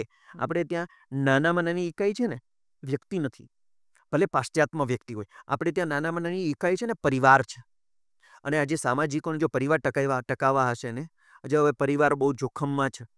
ઘણા લોકો લગ્ન કર્યા વગર સાથે જીવે છે, લગ્ન કરવા નથી ઈચ્છતા, કરે તો બાળકો નથી કરવા, કંઈ જુદું જુદું લે, કંઈ એક બાળક કરવું છે. આ સામાજિકોએ વિચાર કરજો, વિચારો બદલાઈ રહ્યા છે લોકોના, અને વિચારો પર કામ કરવું પડશે. આજે બાળકો મેદાનમાં રમવા નથી જતા, અને મેદાનમાં રમવા નહીં જાય તો આપણે ત્યાં તો શારીરિક વિકાસ તો પહેલો વિકાસ કીધો, પછી માનસિક વિકાસ કીધો, પછી બૌદ્ધિક વિકાસ કીધો, પછી આધ્યાત્મિક વિકાસ કીધો. એટલે શારીરિક વિકાસ તમારે બાળક મેદાનમાં રમવા જ નહીં, એટલે વિચારોમાં પરિવર્તન લાવવા પડશે. અને જે વિચારોમાં નહીં લે એને ખબર. હવે આ બધું જેટલું અત્યારે જે બાહ્ય જે આહાર થયા છે અને એ માણસને જે તકલાદી બનાવી રહ્યા છે આહાર, એમાં પણ વિચારોમાં ક્રાંતિ આવશે તો એને ખબર પડશે કે નહીં વ્યાયામ કરવો જોઈએ. તમને હું કહું, આપણું મોટરસાઇકલ હોય, એની અંદર આપણે કેરોસીન નાખીએ છીએ? નથી નાખતા. કેમ? એન્જિન બગડી જાય. તો આ આપણું એન્જિન કેટલું કિંમતી છે? કેટલા લાખનું છે? 10 લાખનું છે? 10 કરોડનું છે? અને અમૂલ્ય કિંમત છે. આનો ઉપયોગ નથી થઈ રહ્યો. સામાજિકો એ વિચારવું જોઈએ કે પોતાના શરીરનો, પોતાના મનનો, પોતાના સમયનો સરસ રીતે ઉપયોગ થાય. અને તો જો સામાજિકો આવા વિચારોમાં લોકોને પ્રેરણા કરે. અને મને એવું લાગે દરેક સામાજિક એક તો કરવું જ જોઈએ, જે કામ કરવાનું છે આ કેરેક્ટર ઊભું કરવાનું, ભલે કંઈ પણ મધ્યમથી કરે. એ વૃક્ષોને ઉગાડીને પણ કરે તોય ચાલશે, ધ્યાન કરાવીને કરે તોય ચાલશે, ગામડાઓને ફરતે બેઠા કરીને કરશે તોય ચાલશે, વ્યસન મુક્તિ કરીને, માધ્યમ કંઈ પણ કરી લે. માધ્યમ કંઈ બહુ મોટું નથી, પણ અંદરની જે વસ્તુ છે બદલાવી જોઈએ. અંદરની વસ્તુ બદલાશે તો એકદમ બરાબર છે તે. એટલે દરેક સામાજિકોએ વિચારમાં ક્રાંતિ કરવાની જરૂર છે, અને આ વિચારોમાં પરિવર્તન કરવાની જરૂર છે. અને સારા વિચારો જે આપણને જ્યાંથી મળે, સારા વિચારો છે, વસ્તુ છે, સદવિચારો બધે લખ્યા હોય છે દિવાલોમાં લખ્યા, એટલે એનો મતલબ શું થયો? કાંઈ નથી થયું. સદવિચારો જીવાતા જીવનમાં આવવા જોઈએ, સદવિચારો આચરણમાં આવવા જોઈએ, તો છે તે થઈ શકે. મારે તો સામાજિકોને આજ કેવું છે. સર, તમે આ કોર્સમાં અલગ અલગ કયા કયા વિષયો હશે, એમાં શું ભણવામાં આવશે, એની તમે ચર્ચા કરી, ડિટેલમાં તમે ચર્ચા કરી. પણ એ કેવી રીતે ઇમ્પ્લિમેન્ટ કરવામાં આવશે, એ પ્રક્રિયા શું હશે, એ કેવી રીતે શીખવાડવામાં આવશે એક બાળકને? અને એના સાથે સાથે બીજો બી ક્વેશ્ચન જોડે જ હું પૂછવા માંગીશ કે એ વ્યક્તિ શીખી જાય, એ બાળક શીખી જાય, એના પછી એનું મૂલ્યાંકન કેવી રીતે થશે કે આ શીખી ગયો છે, એનું લેવલ અપ થયું છે, એનું બ્રેન ડેવલપ થયું છે, એનું ઇન્ટેલેક્ટ ડેવલપ થયું છે, એનું કેરેક્ટર ડેવલપ થયું છે, એ કેવી રીતે ખબર પડશે? વાહ, બહુ સરસ પ્રશ્ન છે. મેં તમને આગળ કીધું ને કે જો પ્રવચનો છે ને એ વનવે છે, બૌદ્ધિકો ભાષણો, આ બધું વ્યાખ્યાનો, એ બધું વનવે છે. તો હવે આપણે થોડીક પ્રક્રિયાઓ હું તમને કહું કે આ કોર્સની અંદર કેવી કેવી પ્રક્રિયાઓ થશે. મુખ્ય અમારે જો કોઈ પ્રક્રિયા હોય ને એ છે ચર્ચા ને સંવાદ. અને જ્યાં સુધી તમે ચર્ચા અને સંવાદ ન કરો એક વિષય મૂકો અને ચર્ચા સંવાદ કરો તો એને કેટલી અલગ અલગ અલગ રીતે જોઈ શકાય છે, એ ચર્ચાને સંવાદથી ખબર પડે. બીજું કે લોકો બોલતા થઈ જાય છે એને કારણે. ત્રીજું કે વિચારવા માટે મજબૂર થાય છે વ્યક્તિ. ચોથું કે એને એ એનો વારો આવશે અથવા તો એને પણ બોલવું પડશે, એટલા માટે એ જાણતા કે અજાણતા એ કરે છે, બોલે છે, વિચાર કરે છે, ચિંતન કરે છે. અને બીજું એવું હોય છે કે દરેકના દિમાગમાં એક જ વસ્તુ પ્રગટે એવું નથી હોતું. એટલે તો આપણે ગ્રંથો ઉપર, આપણા ભારતીય ગ્રંથો ઉપર ગીતા લખીને તો એની ઉપર પણ ઘણી બધી ટીકા અને ભાષ્યો લખાયા. કેમ? કારણ કે અલગ અલગ લોકોના મતો અને ચિંતનો આવ્યા.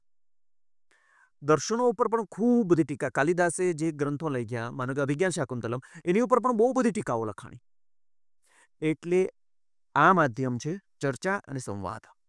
અને જ્યાં સુધી ચર્ચા અને સંવાદ ન થાય ત્યાં સુધી કંઈ ખરેખર એનું જે નવનીત છે ને, નવનીત એટલે વલોવવું, વલોવી અને જે નવનીત નીકળવું જોઈએ, સમુદ્ર મંથન થાય ને એની અંદરથી રત્ન નીકળે, કંઈ બધું નીકળે, એવું નથી ખાલી કે રત્ન જ નીકળે, અમૃત પણ નીકળે, વિષ પણ નીકળે, પણ એ કાઢવા માટે તમારે વલોવવું પડે, મંથન કરવું પડે. પ્રેક્ટિકલ ઉદાહરણ આપો કે તમે એક વિચાર મૂક્યો, દાખલા તરીકે માનો કે સિદ્ધાંત કોને કહેવાય, અથવા તો સત્યમેવ જયતે, શું આ બરાબર છે કે સત્યનો જ વિજય થાય છે?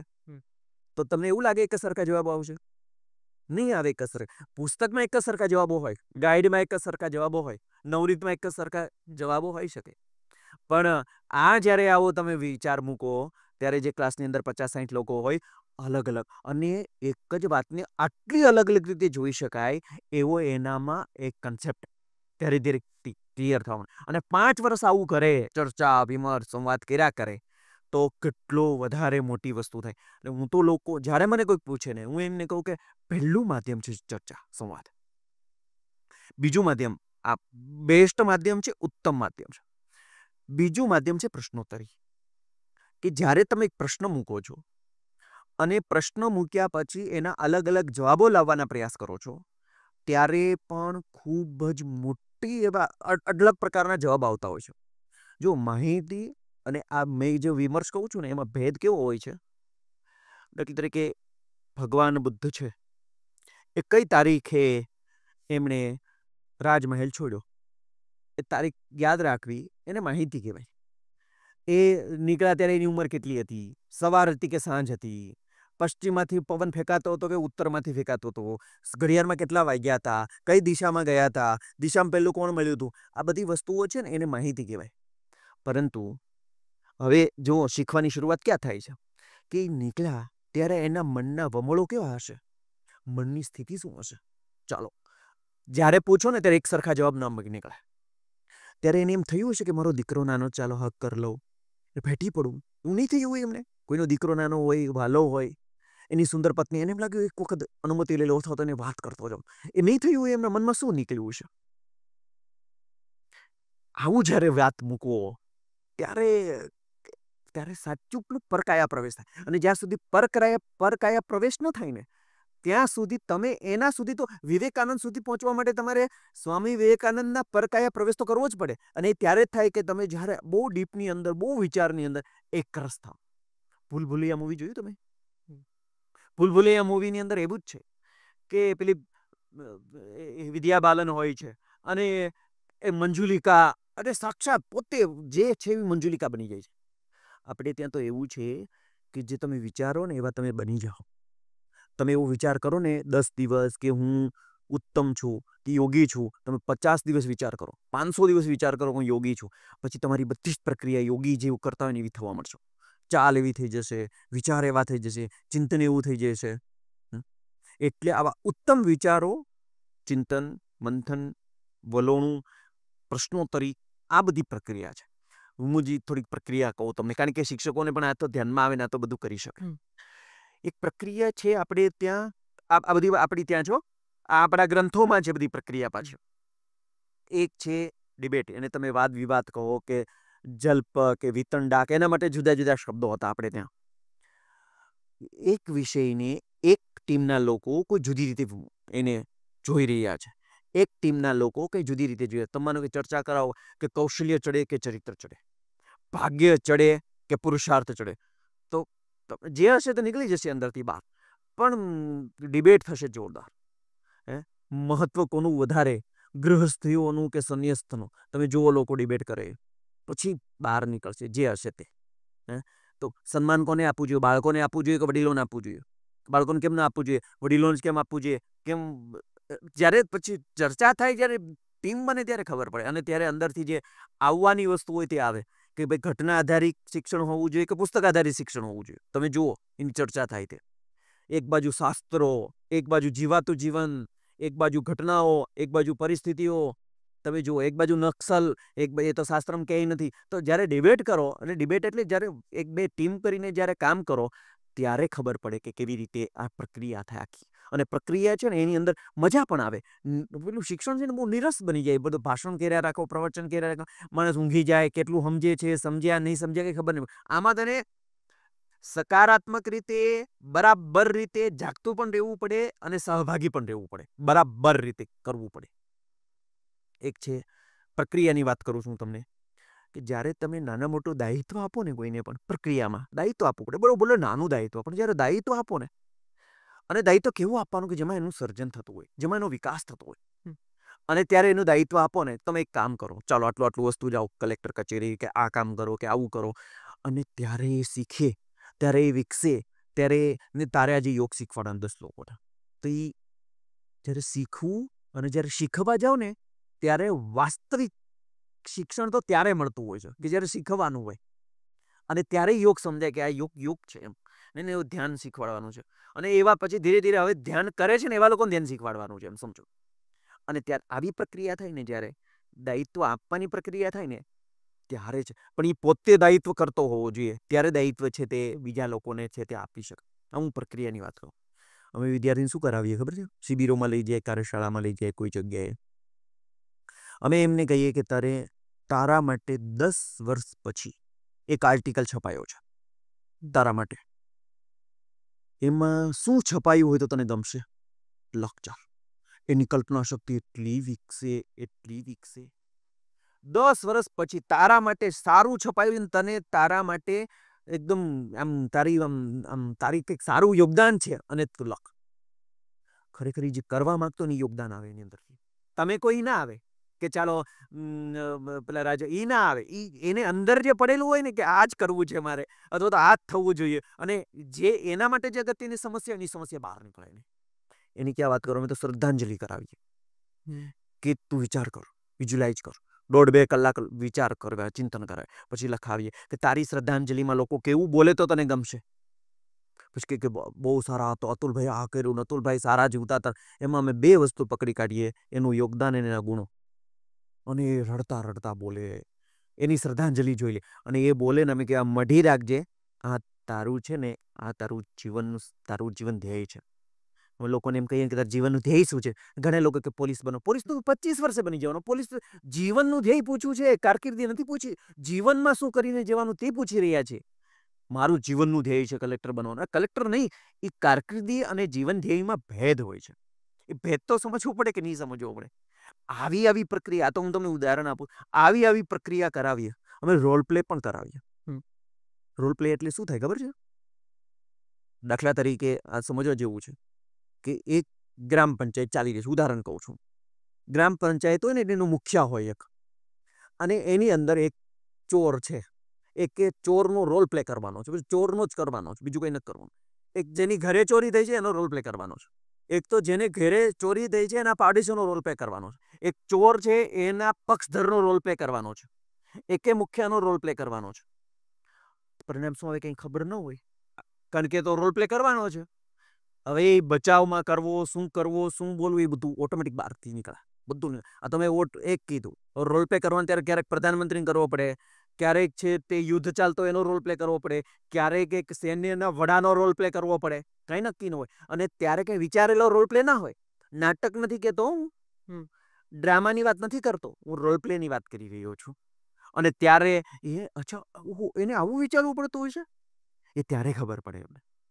અચ્છા, તો એને આવું હોય. એ ગૃહિણીનો રોલ પ્લે, ત્યારે ખબર પડે કે ગૃહિણી શું છે. એક માતાનો રોલ પ્લે કરાવડાવો, અને ત્યારે સામેથી પ્રશ્નો હોય, જ્યારે એક આખો માહોલ બનેલો હોય, ત્યારે ખબર પડે. એ સાચુકલું એનું હૃદય છે ને દ્રવિત થઈ જાય. જ્યાં સુધી ભીતરમાં દ્રવિત નથી થતું ને, ભીતરમાં ક્રાંતિ નથી થતી ને ત્યાં સુધી કંઈ ઘટિત નથી થતું. અને જ્યાં સુધી ઘટિત નથી થતું ત્યાં સુધી કંઈક પરિવર્તન નથી થતું. અને પરિવર્તન કરવા માટે ઘટિત થવું જોઈએ, હૃદયમાં ઘટિત થવું પડે.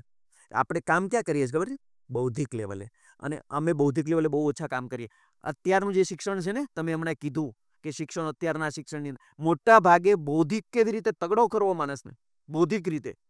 એટલે એક ભાષા નહીં ચાલે, 10 ભાષા શીખી જા એટલે બૌદ્ધિક રીતે તગડો કરે. આટલી માહિતી ગોખી કાઢ અને બધી જગ્યાએ પ્રભાવ પાડી શકે. તો જેવી રીતે બુદ્ધિ ભરાય છે ને, તો બુદ્ધિ ભરાય એટલો ઈગો વધે. અમે કામ છે ને હૃદય સાથે કામ કરીએ. અને જ્યારે હૃદય સાથે કામ થાય ને ત્યારે સંવેદનાનું શિક્ષણ થાય. એટલા માટે ગાંધીજી હતા ને, એમના ઘરનું નામ પણ એને હૃદયકુંજ રાખેલું હતું. અને બહુ વિચારપૂર્વક રાખેલું હતું. અને જ્યારે આપણે ખાલી બૌદ્ધિક વિકાસ કરીએ છીએ, હૃદય સુધી પહોંચતા નથી. અને રાજા રામમોહન રાયની હૃદય સુધી પહોંચેલું કોઈ ઘટના પહોંચી એટલા માટે ક્રાંતિ થઈ એના જીવનની અંદર. એટલે અમે બધી જ પ્રક્રિયા આવી રીતે કરાવીએ.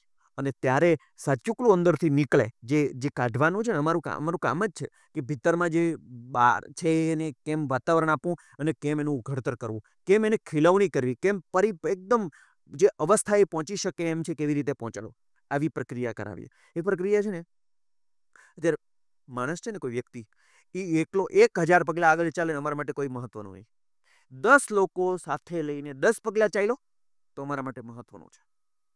એક વ્યક્તિ તો કંઈ પણ વસ્તુ છે તે હિમાલય ચડી જાય. 10 લોકો સાથે ચાલતા આવડ્યું એમને. આજે જૂથ કાર્યો નથી કરી રહ્યા લોકો.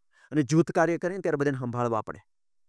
કોઈક ક્રોધ હોય એમને રાખવો પડે સાથે. અને તોય લાંબુ એનું પરિવાર પણ ચાલે, પત્ની સાથેના વ્યવહારો બધું પેલું એને આવડ્યું જ નથી. માણસ સાથે કેવી રીતે ભળવું, માણસીલું કેવું રીતે બનવું એ આવડ્યું જ નથી. એટલે અમે જૂથ કાર્ય આપણને 10 એક સરખું કરીને લાવવાનું છે. આ બધું એના બધાના મત આવવા જોઈએ. એકેનો મત નહીં ચાલે. એટલે કોઈકનું કંઈક જાતું કરવું પડે, કોઈકનું કંઈક લેવું પડે, કોઈકનું કંઈ સાંભળવું પડે. અમે એમ કહીએ કે છે ને, તમારી વ્યાખ્યા બનાવીને લાવવાની, ચાલો 10 લોકો મતો. તો બધાના વિચારો તો અલગ અલગ હોય. પછી એક મત કેવી રીતે આવે? તો બહુ મથે, મુશ્કેલી પડે, રીસાય, બધું થાય. અમારે પાસે પાછા આવે કે નહીં, કરવાનું જ છે, નહીં ચાલે. આ વ્યાખ્યા કરવા વગર છૂટકો નથી. મોટો નિબંધ થઈ જાય કે તારું આવી ગયું, મારું. વ્યાખ્યા કરવા જાવ તો પસંદગીના શબ્દો લેવા પડે, બહુ ઓછા શબ્દો એમાંય પાછું કંઈક જુદું ચાલતું હોય. જો અમે સ્પર્ધા નથી કરતા, પ્રક્રિયા ઉત્સવ કરીએ. સ્પર્ધામાં શું થાય ખબર છે? વેરભાવ થાય. ક્લાસમાં ભણાવીએ અહિંસા પરમો ધર્મ. અને પહેલો, બીજો, ત્રીજો ટ્રોફી તમે જોઈ છે? ટ્રોફી એકને મોટી ટ્રોફી હોય, એકને મીડિયમ હોય, એકને નાની હોય. તમે ફોટા પાડીને તો એ સિદ્ધ કરી દીધું કે અમુક મોટાને લાયક છે. અમે એમ કહીએ કે નહીં, બધાને સરખી ટ્રોફી મળવી જોઈએ, બધાને મળવી જોઈએ. એકને મળે અને એકને ન મળે મતલબ તમે એને તો ઓલાને તો કેવી રીતે જોવો છો? ધૂળમાં સોનું શોધવા જેવું અઘરું કામ છે. સોનું હોય ને, સોનું એને જ્યારે ધૂળ એટલે માટીમાં કાઢવું હોય ને, તો લાખો ટન માટીને આમ ઊંચા નીચી કરવી પડે ત્યારે નીકળે, થોડું અમુક ગ્રામ નીકળે. એવું છે અંદરનું, ભીતરનું બહુ બધું ઓલવવું પડે. અને જ્યારે બહુ બધું ઓલવે ને ત્યારે અંદરથી નીકળે. આત્મહત્યા કરવા જઈએ ને એમને નથી જતા, ભીતરમાં બહુ બધી વખત એને આત્મહત્યા કરી લીધી હોય છે. અને ત્યાર પછી આ પગલું ભરે છે. એમનું કંઈ પગલું આ ભરતા હોતા નથી. એટલે ભીતરમાં ક્રાંતિ જ્યાં સુધી ન થાય ત્યાં સુધી આ બધી વસ્તુઓ અઘરી થઈ જાય. એટલે અમે આ પ્રકારની વસ્તુઓ, અમે કીધું કે જૂથ કાર્ય, એક હારે બહુ બધા લોકો કામ કરતા થાય. ક્યારેક 5 લોકો ભેગા કામ કરે, 2 લોકો ભેગા કામ કરે, 4 લોકો ભેગા કામ કરે. આવી પ્રક્રિયા કરાવીએ અમે. સમજવા જેવી પ્રક્રિયા છે. અમે એમને કોઈના પરિવારમાં રહેવા, કોઈ આદિવાસી પરિવારમાં રહેવા માટે, કોઈ ગામડામાં રહેવા માટે, કોઈ આશ્રમ શાળામાં રહેવા માટે, કોઈ ગરીબ લોકોનું જીવન છે એની સાથે ખબર પડે કેમ જીવે છે લોકો. અને ત્યારે એક આખી એમનામાં જે ભીતરમાં થતું હોય છે ને એ થાય. એ લોકોની પીડા ન જોવે ને એમને કેન્સર હોસ્પિટલમાં રાખવા પડે 8 દિવસ 10 દિવસ જોવે ત્યારે ખબર પડે કે ઓહો, આપણે ન કરવા જોઈએ વ્યસનો, ન ફાસ્ટ ફૂડ ખાવું જોઈએ, કારણ કે આ બધા પરિણામો આવશે. એ જ્યાં સુધી એમને પ્રેક્ટિકલ અહેસાસ ન થાય ને ત્યાં સુધી બધું. એટલે અમે કહીએ છીએ કે અપ્લાઇડ જ્ઞાન જોઈએ. આપણે જ્ઞાન જોઈએ, પણ કેવું જોઈએ? જેને જીવનમાં લાગુ કરી, વ્યવહારુ વિદ્વત્તા કહેવાય ને. ખાલી વિદ્વત્તા નહીં, ઘણી બધી વિદ્વત્તા હોય, પણ એને કહો તું તારું જીવન બતાવ ને. તમે અડધો કલાક ધ્યાન કરો અને પછી હડબડીવાળા 10 મિનિટ પછી હડબડીવાળું જીવનને ક્રોધ કરતા હો તો તમારું ધ્યાનનો કોઈ મતલબ નથી. તમે ગમે એટલું કોમ્પ્યુટર જેટલું જ્ઞાન ગોખ્યું હોય, એક ત્રાજવામાં તમે કોમ્પ્યુટર જેટલું ગોખેલું જ્ઞાન અને એક ત્રાજવામાં 2 બિંદુ આચરણ લઈ લો તો આ 2 બિંદુ આચરણ છે ને તેનું પલ્લું નમતું થઈ જશે. કારણ કે આચરણ છે. આપણે ત્યાં જીવનમાં આચરણ હતા. આપણા ઋષિમુનિઓ પણ આચરણ કરીને બતાવીને ગયા છે. એટલા માટે આચરણ આપણે ત્યાં હતું તે બહુ મહત્વનું છે. એટલે કેટલું આચરણમાં અને એની પ્રક્રિયા જ અમે એ કરીએ, જીવનને લઈ આવીએ, જીવનને ક્લાસમાં અને ક્લાસને જીવનમાં, તો કંઈક છે વસ્તુ ઘટિત થાય આવી પ્રક્રિયાઓ કરાવવી પડે. અને અત્યારે છે ને સમય બદલાયો છે. સમય એટલે ઘણી વખત એમ થાય કે લેપટોપ આપી દો. લેપટોપની અંદર પણ ભીતરથી તો ડૂબવું પડે, ના ચાલે. એટલા માટે ધ્યાનને સર્વોચ્ચ ગણેલું છે. લેપટોપ પ્રક્રિયા સર્વોચ્ચ નથી ગણી, ધ્યાનને સર્વોચ્ચ ગણેલું છે. આવી અલગ અલગ પ્રકારની મેં કીધું કે જંગલ છે, વિસ્તાર છે, આવી બધી વસ્તુ અમે ઘણી વખત એવી પ્રક્રિયા આપીએ કે તમે એવું કહો, આને કેવી રીતે લાગુ કરી શકાય. વિચાર, 2 લોકો વિચારો, 4 લોકો વિચારો, ચિંતન કરો કે ચાલો એવી વસ્તુ કે તને બધી જ જોજો, તને બધી જ તારી પાસે સત્તા હોય, પ્રશ્નો એવા કરીએ કે તારી પાસે બધી જ સત્તા હોય, તું સમાજનું કયું કામ કરે. તારી પાસે સમય જ સમય હોય, પૈસા જ પૈસા હોય, બધું જ હોય, તો તું કયું કામ કરે. ત્યારે એ જે નીકળે ને અંદરથી એ અનહદ નીકળે કે બધું જ હોય ને મારી પાસે, જો પાવર હોય ને તો હું આ કામ કરું. અચ્છા, એક કામ કર, તને ભગવાન પ્રગટ થયા, તું માગ શું જોઈએ, તું શું માગે, ચાલ વિચાર કર. શ્રેષ્ઠ પ્રાર્થના કઈ હોઈ શકે? શ્રેષ્ઠ પ્રાર્થના પછી બધા લોકો એની એનાલિસિસ કરીને આ શ્રેષ્ઠ પ્રાર્થના નથી, આને શ્રેષ્ઠ પ્રાર્થના, આ તો ભીખ માગવા વાળી પ્રાર્થના, આ ના ચાલે. ત્યારે સાચુકલી પ્રાર્થના બને અને ત્યારે સાચુકલી વસ્તુ થાય. જીવન અંજલિ થાજો મારું. તમે આ એક લીટી જો જીવાઈ જાય ને, ગાય રોજ જીવાય નહીં, ખાલી એક જ લીટી જીવી લે ને, મૈત્રી ભાવનું પવિત્ર ઝરણું, આટલું જો થઈ ગયું ને, મુજે હૈયામાં વહ્યા કરે, આટલું જીવાઈ ગયું ને, એટલે જીવન એમનું સાર્થક થઈ ગયું. અને અમે જે વસ્તુ છે, સદવિચારો છે, એને જીવનની અંદર કેવી રીતે લાવવા, એવી પ્રક્રિયા. તમે કહો આ તમે ગાઓ છો, હવે ગાઓ છો તો આ જીવવાનું ખાલી ગાવાનું જે કહો, કે ખાલી બોલવાનું કે કરવાનું પણ ખરું, કે ચાલો આપણે આમાં કેટલું કરશું કેટલું નહીં કરીએ, ચાલો આપણે લખવા બેસી, નહીં મારથી આ નહીં થાય, આ થશે, આ નહીં થાય તો ક્યારે થશે, કરાય કે ન કરાય, હા નહીં કરવું તો જોઈએ, બધા સ્વીકારે, કરવું તો જોઈએ. તો કરવું જોઈએ તો ક્યારે, આજે કરશું કે કાલે કરશું કે પરમ દિવસે કરશું, ક્યારે કરશું? ભાઈ, આવી અઢળક પ્રક્રિયાઓ છે. મેં તમને નમૂનાઓ આપ્યા. આવી અઢળક પ્રક્રિયા જેની અંદરથી માણસ છે ને બેઠો થાય, એનામાં મનુષ્યત્વ જાગે. આપણે છે ને માણસ, સાચુકલો માણસ બનાવવાની આ આપણી મુમેન્ટ છે. અને સાચુકલો માણસ બનાવીશું ને તો એને ઘણું બધું આ શિક્ષણ આપશે. અને જે ચૂકાઈ ગયું છે, પદવીથી લોકોની પરિચય કેવી રીતે હોય કોઈ દિવસ? એક તો બાહ્ય છે, આંતરિક તો છે નહીં, અંદરથી તો આવેલું નથી, સર્જન તો થયેલું નહીં. તમે પદવીઓથી પરિચય કરો લોકોનો, પૈસાથી પરિચય કરાવો, એ તો ચડાવેલું છે, આવરણ ચડાવેલું છે. અને આપણે ત્યાં પણ જેટલા વધારે રંગ બદલે ને એટલો વધારે માસ્ટર ગણાય. અમે તો રંગ બદલે જે એક છે એક રંગ શોધી કાઢો, અંદરનો જે છે તે, અને એ જ બતાવો, અને એનાથી જ બધું થશે. તમે જેવા છો ને, અમારે તમને તમારા દર્શન કરાવવા છે. તમને ભગવાન જેવા બનાવ્યા બરાબર બનાવેલા છે.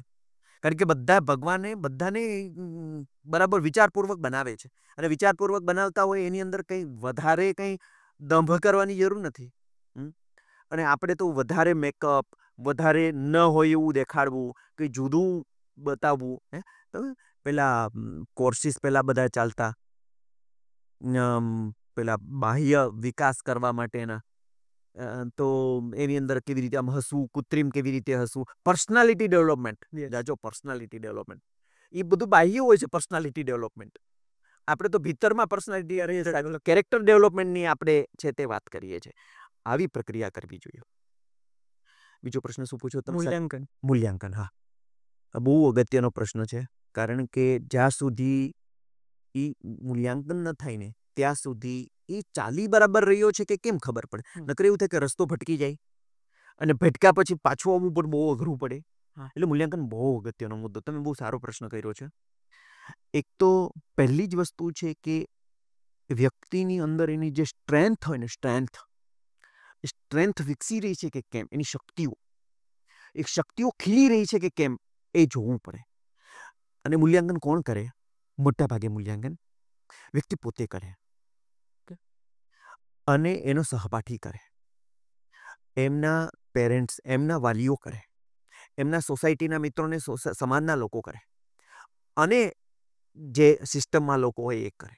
આ 5 જગ્યાએ મૂલ્યાંકન થવું જોઈએ બરાબર, કે એની સ્ટ્રેન્થ વધી કે હા પહેલાં નહોતું પણ હવે આવડી ગયું, અને પહેલાં રસોઈ બનાવતા નહોતી આવડી પણ હવે આવડી ગઈ, ઓકે ચાલો યસ, એક ટીક થઈ ગઈ. તો પહેલા એ નક્કી કરે કે ભાઈ આટલી આટલી વસ્તુ આવડી ગઈ મને. એ ધીરે ધીરે એનું ટીક થઈ શકે કે ભાઈ ચાલો મને પહેલા બોલતા નહોતું આવડી ગયું, બોલતા આવડી ગયું, બરાબર. પહેલા મને બહુ આલતું ફાલતું વાંચતો, પણ મને વાંચવાની ટેવ પડી ગઈ, બરાબર. હવે હું સારો એક વાંચક બની ગયો છું. તો એ એક સ્ટ્રેન્થ વધી, એક વાંચક બન્યો, એક સ્ટ્રેન્થ બની. પહેલા મને લખતા નહોતું આવડતું, બધું ગડબડ લખતા આવડતું, પણ હવે મને બહુ એકદમ બહુ વિચારપૂર્વક લખતા આવડે છે. તો એક થઈ ગઈ આ પહેલી વસ્તુ. અને સાથે સાથે જ એક વિષય મૂકવો જોઈએ, એટલે એક છે જ કે જેવી રીતે સ્ટ્રેન્થ હોય ને એવી રીતે એમની ઘણી બધી મર્યાદાઓ પણ હોય. વીકનેસ કહેવાય, આવી ઘણી બધી હોય. એટલે ઘણા લોકો એમ કે મને વાંચવાનો બહુ કંટાળો આવે. તો આ વીકનેસ દૂર થઈ કે નહીં, કે ચાલો મૂલ્ય એટલે સ્ટ્રેન્થ નથી માપી શકતા, તો વીકનેસ કેટલી દૂર કરી શકે એ માપો. બેમાંથી તમે જે માપી શકો એ માપો, ચાલ. કારણ કે ઘણી વખત શું થાય કે ન મપાય. આ તો મપાય ને કે ભાઈ પહેલા ચાલવાનો કંટાળો આવતો, એ જે મારી મર્યાદા તે હું ચાલું છું 4 કિલોમીટર 5 કિલોમીટર હું ચાલું છું, રોજ 5 કિલોમીટર ચાલું છું. એ આવી ગયું જીવનમાં. ઉગતા સૂર્યના દર્શન કરું છું, વહેલો ઉઠું છું, હવે મને ખબર પડી ગઈ. અને બહારનું નથી ખાતો, હું એકદમ પ્રાકૃતિક અને એકદમ જે સાચું જે ખાવા જેવું છે એ ખાઈ રહ્યો છું. પહેલાં મને લોકો યાર જગાડવો પડતો, હવે મને જગાડવો નથી પડતો. આ મારી વીકનેસ હવે મારી દૂર થઈ ગઈ. તો આ બંને તમે કંઈ પણ માપી શકો. તમને જે ઘણી વખત પહેલું માપવું હોય તો એ માપી શકો, ઘણી વખત પહેલું ન માપો તો બીજું માપો તો મપાઈ જાય. એ વસ્તુઓ થઈ શકે. બીજી વસ્તુ એ છે મૂલ્યાંકનની અંદર કે કેટલો એ વિચારક બન્યો. કારણ કે ઘણી વખત શું થાય કે કામ કરે રાખવું પણ વિચાર ન હોય ને તો ક્રાંતિ ન થાય. એટલે કેટલો વિચારક બન્યો, એટલે એની અંદર સારા વિચારો કેટલા સ્ફુરી રહ્યા છે. વિચારક એટલે કેટલું એ સરસ રીતે વિમર્શ કરતો થાય, પરામર્શ કરતો થાય. એ એક માણસને માપી શકાય. એને પહેલાં એટલો વિચારક નહોતો, એનો ક્લાસમેટ જ કહી શકે કે આટલો વિચારક નહોતો પેલો. અરે વાહ યાર, તમે જોરદાર મુદ્દો લઈ આવ્યો. આ તો યાર કેવું પડે. કોઈક એક નાનો વિકલ્પ મૂકી દે કે વિકલ્પોની શૃંખલા હોય છે, આટલું બોલે ને આપણે એવું લાગે યાર કેટલું કેટલું ઉત્તમ વાક્ય, સૂત્ર મળી ગયું એક આખું. કારણ કે આપણા ગ્રંથો તો સૂત્રોમાં જ લખાયેલા છે. વિચાર કરે ને સરસ જ મૂકી દે. એક વિચાર મૂકતાની સાથે જ એમ લાગે કે યાર ગજબ, જોરદાર, મજા આવી ગઈ. તો કેટલો વિચારક બન્યો. બીજું છે કે કેટલું એ જુદી જુદી રીતે જોઈ શકે છે, કેટલું એ એનાલિસિસ કરી શકે છે, કેટલું એ અવલોકન કરી શકે છે. આપણે પેલા નાના હતા ને ત્યારે પાઠ આવતો ભણવાનો, એક ભાઈનું ઊંટ ખોવાઈ ગયું, શોધતા શોધતા નીકળ્યા. તો એક ભાઈને પૂછ્યું મારું ઊંટ જોયું છે? કે ડાબી બાજુ દેખાતું નથી. કે હા યાર. એ કે એક પાછળનો એક પગ લંગડો છે ને, એ ચાલવામાં એની હા યાર. એ કે દાંત બે પડેલા છે ને જમણી બાજુ. કે હા યાર એ જ કે તો ને કે જરા ઓલાય બધું. એ કે ના મેં જોયું નથી, પણ મને એવું લાગ્યું કે આ બાજુ ગયું હશે. એ કેવી રીતે ખબર પડી?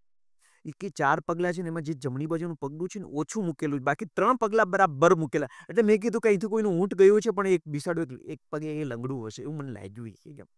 એને જે ખાધા છે ને જે પાંદડા, એ બધા જ જમણી બાજુના પાંદડા ખાધા છે. ડાબી બાજુ એટલે મને એવું લાગ્યું ડાબી બાજુ નહીં દેખાતો એટલે જમણી બાજુને ખાધા છે. એમણે કીધું કે જેટલા પાંદડા ખાધા ને એ ઘસરકા પડ્યા છે ને એમાં બી દાંતની જગ્યા રહી છે. એટલે મને એમ લાગ્યું 2 દાંત છે ને પડી ગયા હોવા જોઈએ. આવી રીતે જ મહાવીર સ્વામી ભગવાન સુધી પહોંચ્યા. આવી રીતે જ આવું બધું કરતા કરતા જ બુદ્ધ છે અથવા તો જેટલા પણ વિવેકાનંદ, બાકી શંકરાચાર્ય આવું કરતા કરતા કરતા પહોંચ્યા કે નહીં આવું ના હોય, આવું હોય, આવું એમ કરતા કરતા કરતા પરમ શોધનું શોધ એમણે કરી લીધી. અને આ જેટલી સમસ્યાઓ છે ને એ આવી રીતે જ થઈ છે. તો આવું નહીં, આવું કરી શકાય, આવું અવલોકન કરતા આવડે એમને બરાબર, એનાલિસિસ કરતા આવડે બરાબર, અને એને પૃથક કરતા બરાબર આવે કે આને કરે આવું જ હોય, આવું એટલે આવું જ થાય, આમ એટલે આમ જ થાય. બીજું કે માણસ છે ને, માણસ મૂલ્યાંકનની અંદર એ બધી છે મોટા ભાગના માણસો છે ને એ સમસ્યાનો ભાગ છે.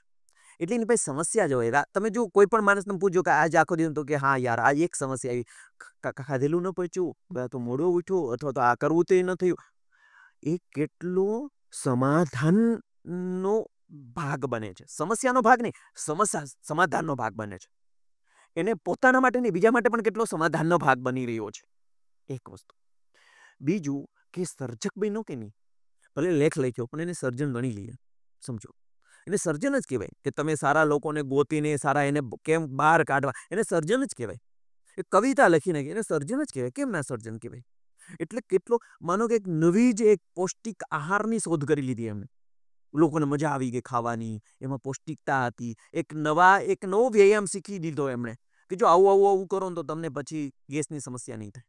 તો નવી વસ્તુઓ એમને શોધી. આ બધા ઋષિમુનિઓ શું કરેલું? આપણને શોધીને આપ્યું ને આ બધા સર્જકો છે. નિર્માતા કહેવાય, નિર્માતા, સર્જક.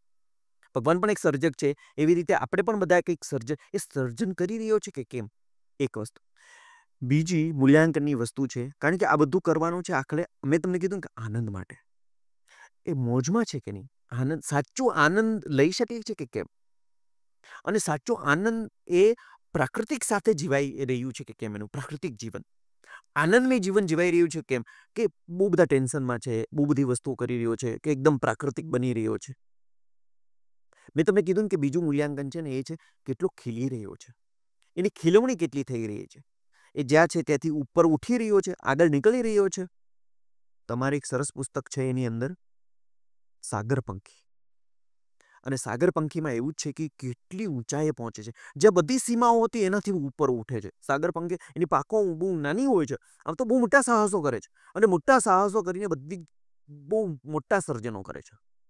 એ ભલે ધીરાક ઓછા કરે, પણ દિશા એ પ્રકારની છે કે નહીં, જઈ રહી પ્રકારે છે કે નહીં.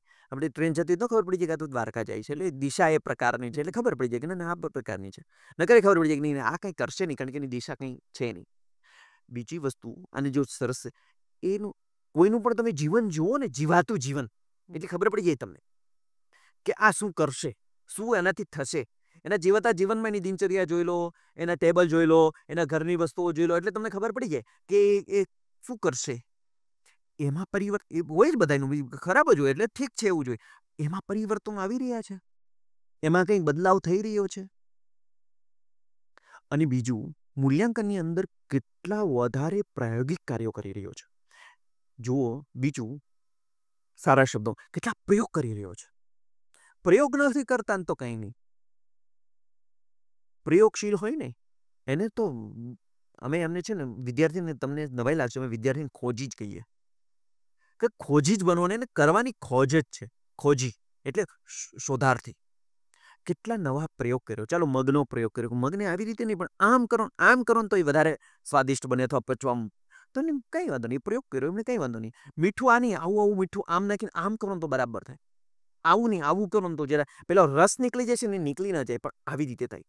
ઓકે, લોકોને કારેલા નથી ભાવતા તો કારેલાને સરગવા સાથે કોઈની સાથે કેવી રીતે આપીએ તો એવા પ્રયોગ, કંઈ પણ પ્રયોગો હોઈ શકે. પછી લખવાના હોય, વિચારના હોય, ચિંતનના હોય, સોશિયલ ઇસ્યુના હોય, કેટલું પ્રયોગશીલ છે. અને એના હાથ વગા કેટલા પ્રયોગો છે, કેટલા એની પ્રયોગશાળામાં પ્રયોગો મૂકી રાખ્યા છે. એ માપવા જોઈએ, જોવા જોઈએ. એ દેખાય જ, અમે ક્લાસની અંદર એ જોઈ જ લઈએ, અમને ખબર પડી જાય કે કેટલો પ્રયોગશીલ છે વ્યક્તિ. બીજું એક બહુ સરસ છે, આ બધું હોય ને જો આજનો હોય તો ન ચાલે, એ કેટલો સામાજિક બની રહ્યો છે. આ બધું જ હોય, પોતાનું વ્યક્તિગત બધું ગ્રોથ કરતો, સમાજને કેટલો ઉપયોગી બની રહ્યો છે. એનું જીવનથી સમાજને ફાયદા કેટલા મળી રહ્યા છે. નહીં તો પોતે ગમે એટલો વિકસે, ગમે એટલા એવોર્ડ મળે, આપણે કોઈ કામના નથી. પોતાના વિકાસ માટે જ એવોર્ડ હોય તો સમાજ માટે એમણે શું કર્યું એ કોને? ઘણી વખત એવા કેટલાય એવોર્ડ મળી જતા હોય છે, લોકો તાલીઓ પણ પાડે. ત્યારે પૂછવું છે કે સમાજ માટે એને શું કર્યું એ કહો. ચાલો, સમાજ માટે એમનું યોગદાન કેટલું છે એ કહો. એટલે અમે એમને કહીએ યુઝફુલ, ઉપયોગી કેટલો થયો. એ ઉપયોગી થઈ રહ્યો છે, આજે ઉપયોગી થઈ રહ્યો છે. એ કમસે કમ એ ત્યારે માનો કે કોલેજ કરતો હોય તો સોસાયટીમાં જે પ્રાથમિક શાળામાં ભણતા બાળકો છે એમની સાથે બેસે છે, એમને વાર્તાઓ કહે છે, એમને ગીતો શીખવાડે છે, એમનું જે ભણવાનું હોય ગણિત વિજ્ઞાન એ એને કરાવી રહ્યો છે. એ તો કરાવી શકે ને, એ તો કંઈક બહુ મોટી વસ્તુ. આજે એ આટલો ઉપયોગી નથી થતો, ભવિષ્યમાં થશે એવું લાગે છે? નહીં લાગે. આજે થોડુંક તો કરે. ચાલો સોસાયટીમાં સફાઈ કરવા જાય એક દિવસ, બાજુના મંદિરમાં સફાઈ જઈને કરી આવે, આશ્રમમાં જઈને કરી આવે, બે લોકોને કામમાં લાગે. ચાલો યાર આવું નહીં કરે, સમાજને ઉપયોગી થાય. કે આવા કાગળિયા તો અહીં નહીં નાખવા જોઈએ. આજે ખારેસિંગ ખાય અને ફોતરા ક્યાં નાખવા એની ખબર ન પડતી હોય તો ગમે એટલી પદી હોય શું કામની. સરસ મજાની ભાષા આવડતી હોય અને લખે નિબંધ, જનની જોડ નહીં ચડે રે લોલ, ઘરે વડીલો સાથે કેવી રીતે વર્તન કરવું જોઈએ ન આવડતું હોય તો આ કોઈ કામના નથી. ટકા સમાજ વિદ્યામાં 100માંથી 100 માર્ક આવે. ડાબી બાજુથી ઓવરટેક કરવો જોઈએ, જમણી બાજુથી કરવું જોઈએ, એ એમને નહીં ખબર પડે. એટલે વ્યવહાર કેટલો સુધરો, વાત છે વ્યવહાર સુધારવાની. વ્યવહાર કેટલો સુધરો એમનો. સુધારવા કરતા એ છે ને સુધારવો ન પડે. સૂર્ય એ ઘટિત થઈ જાય, સૂર્ય નીકળે ત્યારે યોજના બનાવે કે આજે મારે 4 પક્ષીઓ બેહાડવાના ને કે 5ને ઉડાડવાના ને આજે આટલા કીડીને કણ આપવાના. એની યોજના આવતાની સાથે જ બધું થવા મળે. ઘણા એના ઓરા જેવા હોય. એ ગમે ત્યાં તમે એને મોકલી દો. અમર પ્રેમ મૂવી તમે જોયું? નથી જોયું ને? અમર પ્રેમની અંદર એક પુષ્પા નામનું પાત્ર છે. અને આ એવું સરસ પાત્ર છે કે જ્યાં જાય ને તેનું હોવાપણું તો એ રહેવાનું છે ગમે ત્યાં જાય. મેં તમને કીધું સૂર્ય આવે ને એટલે બધા લોકો પ્રકાશિત થઈ જાય, ઉર્જા આવી જાય, તાજગી આવી, કારણ કે એનું હવાપણું જ એવું સરસ છે. એટલે આ વ્યક્તિ ગમે ત્યાં જાય ને એ સમાજની સેવા કર્યા વગર, સામાજિક બન્યા વગર રહે જ નહીં. એને કોઈને કહેવું ન પડે, એને ટાસ્ક ના આપવો પડે. ટાસ્ક આપવાથી કંઈ મતલબ નથી, એમાં કંઈ વેઠ ઉતારે કંઈ થાય નહીં, પણ અંદરથી એ લઈ લે કે નહીં આ મારો ટાસ્ક છે. એટલે અમે મૂલ્યાંકન પોતે કેટલા ટાસ્ક લીધા, આવા ટાસ્ક પોતે કેટલા લઈ રહ્યો છે, સોંપેલા નહીં, પોતે કેટલા લઈ રહ્યો છે, એમાં અમે મૂલ્યાંકન કરીએ. કે જેમ સૂર્ય નીકળે ને કેમ બધું ઓટોમેટિક થવા મળે, એમ ઓટોમેટિક થવા મળે.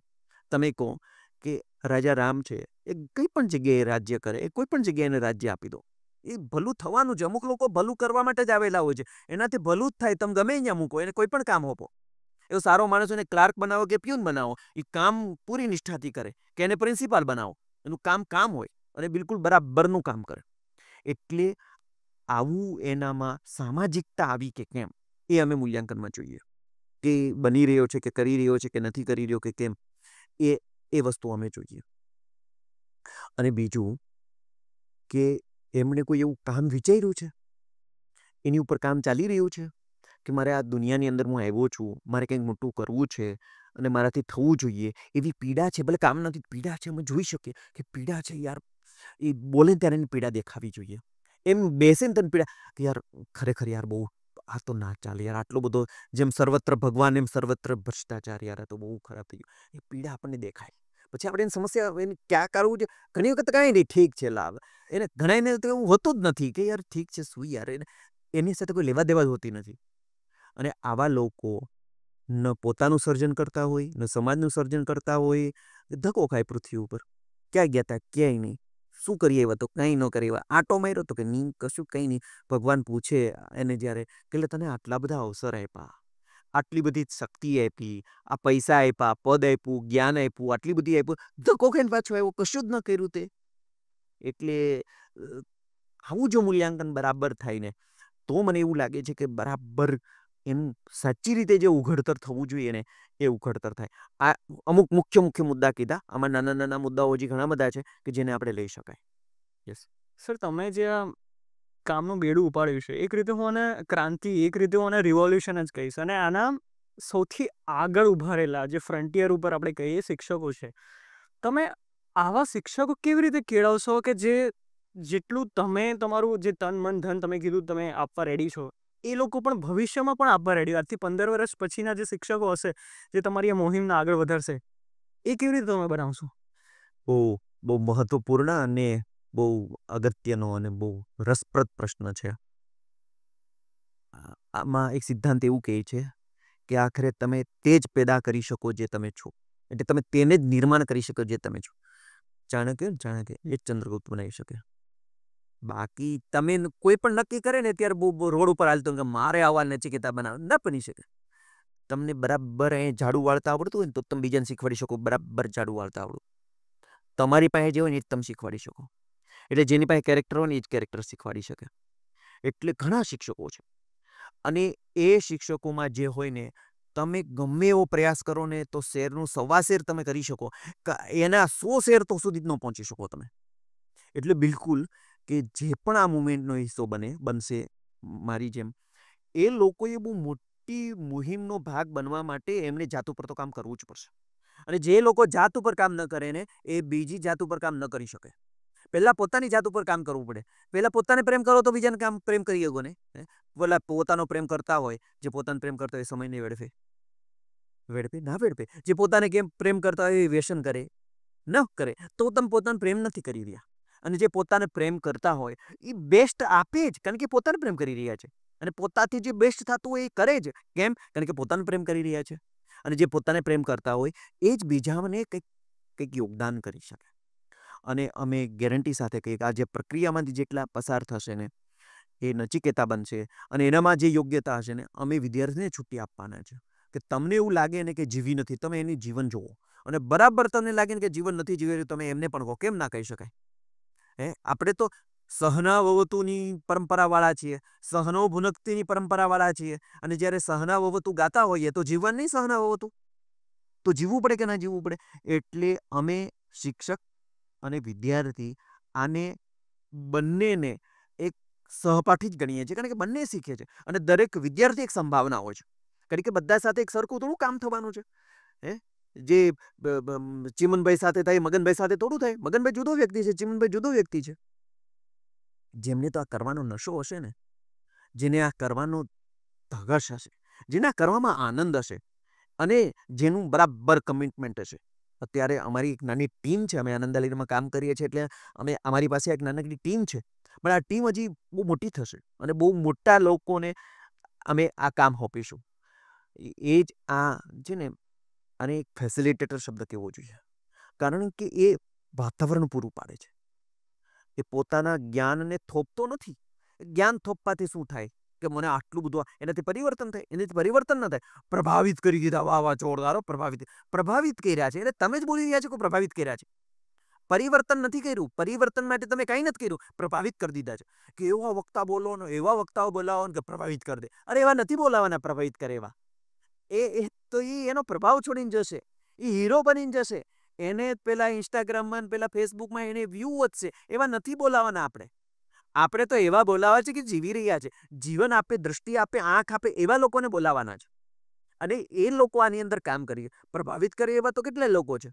એટલે તમે જોજો, વક્તા બોલાવે તો એવા જ લોકો ગોતે. નામ જોજો ને કે ચાલો આપણે બોલાવીએ, તો નામ એવા એવા હોય કે આમ બહુ આમ પ્રભાવિત કરી દે, એમ કે બહુ કહેવાય. એટલે એને કેટલી વસ્તુ ગોખી એ પ્રસિદ્ધ કરી દે, એમને કેટલું અધીત કરેલું છે, એટલે કેટલું જ્ઞાન છે તે એના 4 પ્રસંગો નહીં કે તમે વક્તા હોય ને ત્યારે જોવાના, અને 4-5 પ્રસંગો કે મને સમસ્યા હતી ને જીવનની અંદર, તે મેં મારી વાઈફ અને અમારે આ કટોકટી હતી ને ત્યારે આવું આવું થયેલું. મારી જ્યારે હું આ બહુ પીડાતો હતો ને ત્યારે મેં આ કર્યું, એવું કહે ને એ બરાબરનું. એટલે અમે એમ કહીએ છીએ કે આની અંદર એવા શિક્ષકો ચાલે કે જે પોતાનું કંઈ પણ છુપાવવામાં કોઈ પણ ન છુપાવે, બધું જ કહી દે, જે હોય તે કહે. એમાં શું વાંધો છે? માણસ ચોકતો ને ભગવાન છે. અને ત્યારે એમ થાય ઓહો, આવી વાત કરી શકે, ત્યારે એ પોતાની વાત કરે. તમે તમારી વાત ન કરો તો વિદ્યાર્થી એની વાત કરે ના કરે, એ ખુલે નહીં, કારણ કે એમનું જીવન તમારા હાથમાં છે. તો તમારું જીવન પણ ખુલ્લું તો મૂકવું પડે કે ના મૂકવું પડે? તમારે કહેવું પડે કે હા, પહેલાં હું પણ ખારી સિંગ ખાઈને ગમે ત્યાં ફોતરા નાખતો હતો, પણ હું સુધરી ગયો છું. અથવા તો આ 4 જગ્યાએ હજી મારે સુધારવાની જરૂર છે, હું નક્કી કરું છું કે મારે સૂર્ય નમસ્કાર કરવા જેવું નથી કરી શકું, એવું બોલી જાઓ, કાંઈ વાંધો નહીં. તો એ તમને મદદ કરશે. વિદ્યાર્થીઓ યાદ કરો, સાહેબ સૂર્ય નમસ્કાર થયા કે નહીં થયા, એમાં શું વાંધો છે? તમે જ્યારે શીખી જ રહ્યા છો, શીખવી જ રહ્યા છો, ત્યારે તો પછી તો એક બેન્ચ ઉપર આવી જવું પડે, એક સાથે આવી જવું પડે. તમે મોટા આમ આગળ, અને અંતર થઈ ગયું એટલે પૂરું થઈ ગયું કામ. અંતર ન થવું જોઈએ. જે પ્રયોગશીલ હોય, આ જે મેં તમને કીધું ને, એ બધું શિક્ષકોને લાગુ પડે છે. જે પહેલા મૂલ્યાંકનના મુદ્દાઓ કીધા ને, એ બધા જ શિક્ષકોને, જે પ્રયોગશીલ નો શિક્ષક કહેવાય. પ્રયોગ જ ન કરતો એને કેવી રીતે શીખશે? એ કેવી રીતે પ્રયોગ કરાવી શકશે? નહીં કરે. જે ચિંતન ન કરતો હોય, જે જુદી રીતે જોતો ન હોય, જે જુદી રીતે જીવતો ન હોય, જે સાચું ન જીવતો હોય, એને કેવી રીતે એ મદદ કરી શકશે વિદ્યાર્થીને? નહીં કરી શકે. એટલે જેનું કેરેક્ટર છે, મેં ઘણા લોકોને જોયા છે, તમે સર્વે કરાવજો, તમને ધ્યાનમાં આવશે કે બહુ ઓછા શિક્ષકો જે ખરેખર વાંચે છે. જે વાંચતા ના હોય શિક્ષકો કેવી રીતે કહેવાના? તમે કોઈ શિક્ષકને પકડીને કે જો મને પ્રેરણાત્મક 10 પુસ્તકો લખાય તો, પણ તમને વાસ્તવિકતા ખબર પડશે. એટલે એવા લોકો ના ચાલે. મેં તમને કીધું 2.5 લાખ શિક્ષકો, નકર તો ક્રાંતિ ન થઈ જાય. ચાણક્ય બને તો ચાણક્ય બનાવવાના છે. ન બને, જ્યાર સુધી ન બને ત્યાં સુધી સરકારે વાંચે ગુજરાત અભિયાન ચલાવવું પડે. તમે વિચારો, અભિયાન ચલાવેલું ગુજરાત સરકારે, વાંચે ગુજરાત. કેમ? વાંચવા, લોકો વાંચવાની હેબિટ બને એટલા માટે. આ સિંગાપુર લોકોની લાઇબ્રેરી જુઓ તમે, લાઇબ્રેરીમાં લાઈન લાગવી જોઈએ. અને જ્યારે લાઇબ્રેરીમાં લાઈન લાગે, તમે બહુ ઓછા લોકોને જોશો કે શિક્ષકો વિડિયા બનાવતા હોય. કેમ? આ તમારા જેવા લોકોએ બનાવવા પડે. શિક્ષકો ના બનાવી શકે કે આ પુસ્તક એક નવું, આ બીજું, આ ત્રીજું? પુસ્તક ઉપર તો બનાવી શકે. ચાલો નવા વિચારો ના આવે તો પછીની વાત છે. પુસ્તક ઉપર બનાવી શકાય, સારા વિચાર ઉપર બનાવી શકાય, સારા ચિંતન નથી બનાવતા એવું નથી. અમુક લોકો બનાવે પણ છે. પણ આવા લોકો જ બાળકો સાથે અમારે એક મહાદેવભાઈ હતા, શ્રદ્ધેય મહાદેવભાઈ, દિવંગત થયા મહાદેવભાઈ દેસાઈ. અમને એમને આ બધી દ્રષ્ટિ આપી. અમે એમની સાથે કામ કરતા હતા. વાંચે ગુજરાતના પ્રણેતા એ છે. આ વાંચે ગુજરાત આવ્યું એટલે મને યાદ આવ્યા. અને મેં એમની સાથે ખૂબ લાંબો સમય કામ કરેલું છે. ઘણા વર્ષો કામ કરેલું છે. ફૂલ ટાઈમ એમની સાથે કામ કરેલું છે. શ્રી સૈયાજી વૈભવ સાર્વજનિક પુસ્તકાલય નવસારી, જો કોઈ જોયું હોય તો જોઈ શકે. અદ્ભુત છે.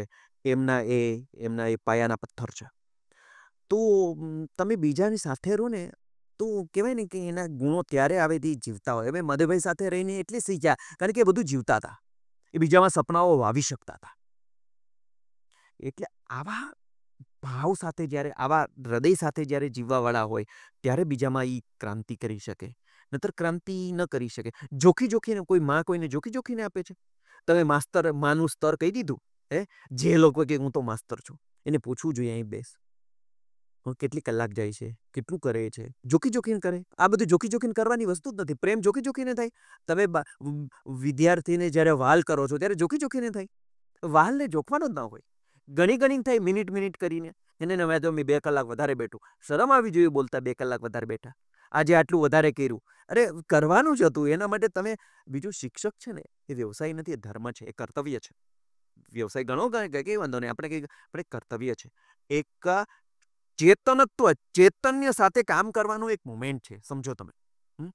આપણે જે તે વિદ્યાર્થીઓ આવે, બટેકાનો વેપારી હોય જે પાવભાજી બનાવતો હોય, એની મંગાવે કોથળો, એમાં બગડેલા બટેકા હોય તો પાછા મોકલી શકે.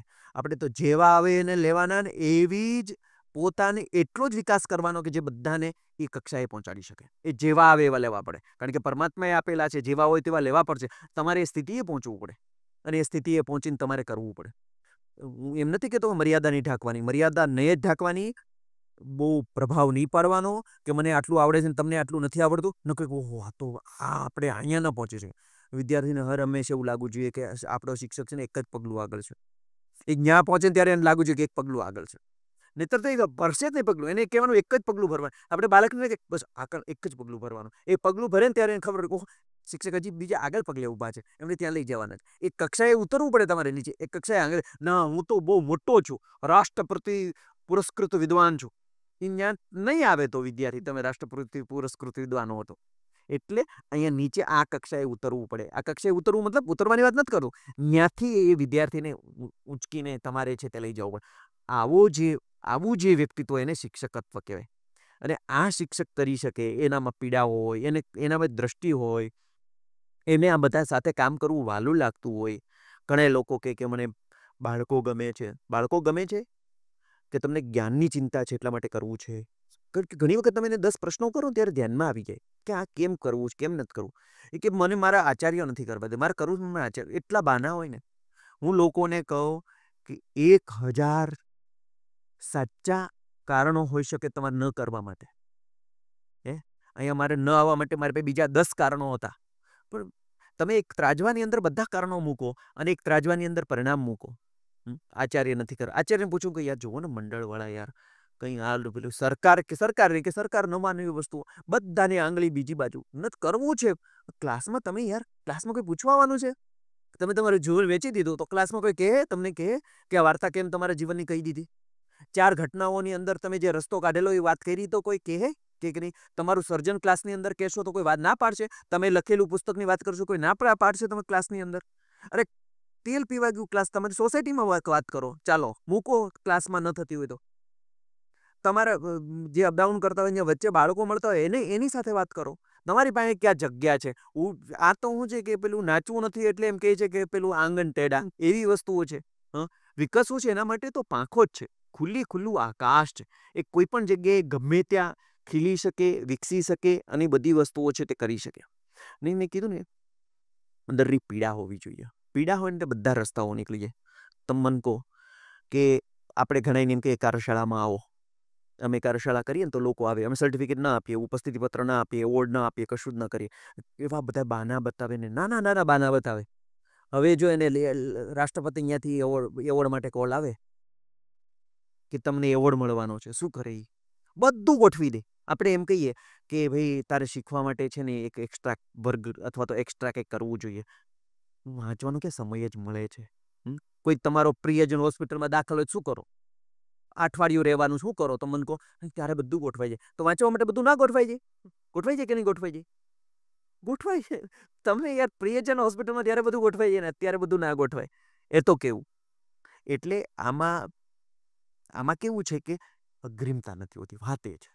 પ્રાયોરિટી નથી હોતી. આ તમારી પ્રાયોરિટી કેમ બધું ગમે એમ કરીને ગોઠવી લો છો? ગમે તે બધું કરીને મારી પ્રાયોરિટી આ છે, મારે આ કરવાનું છે.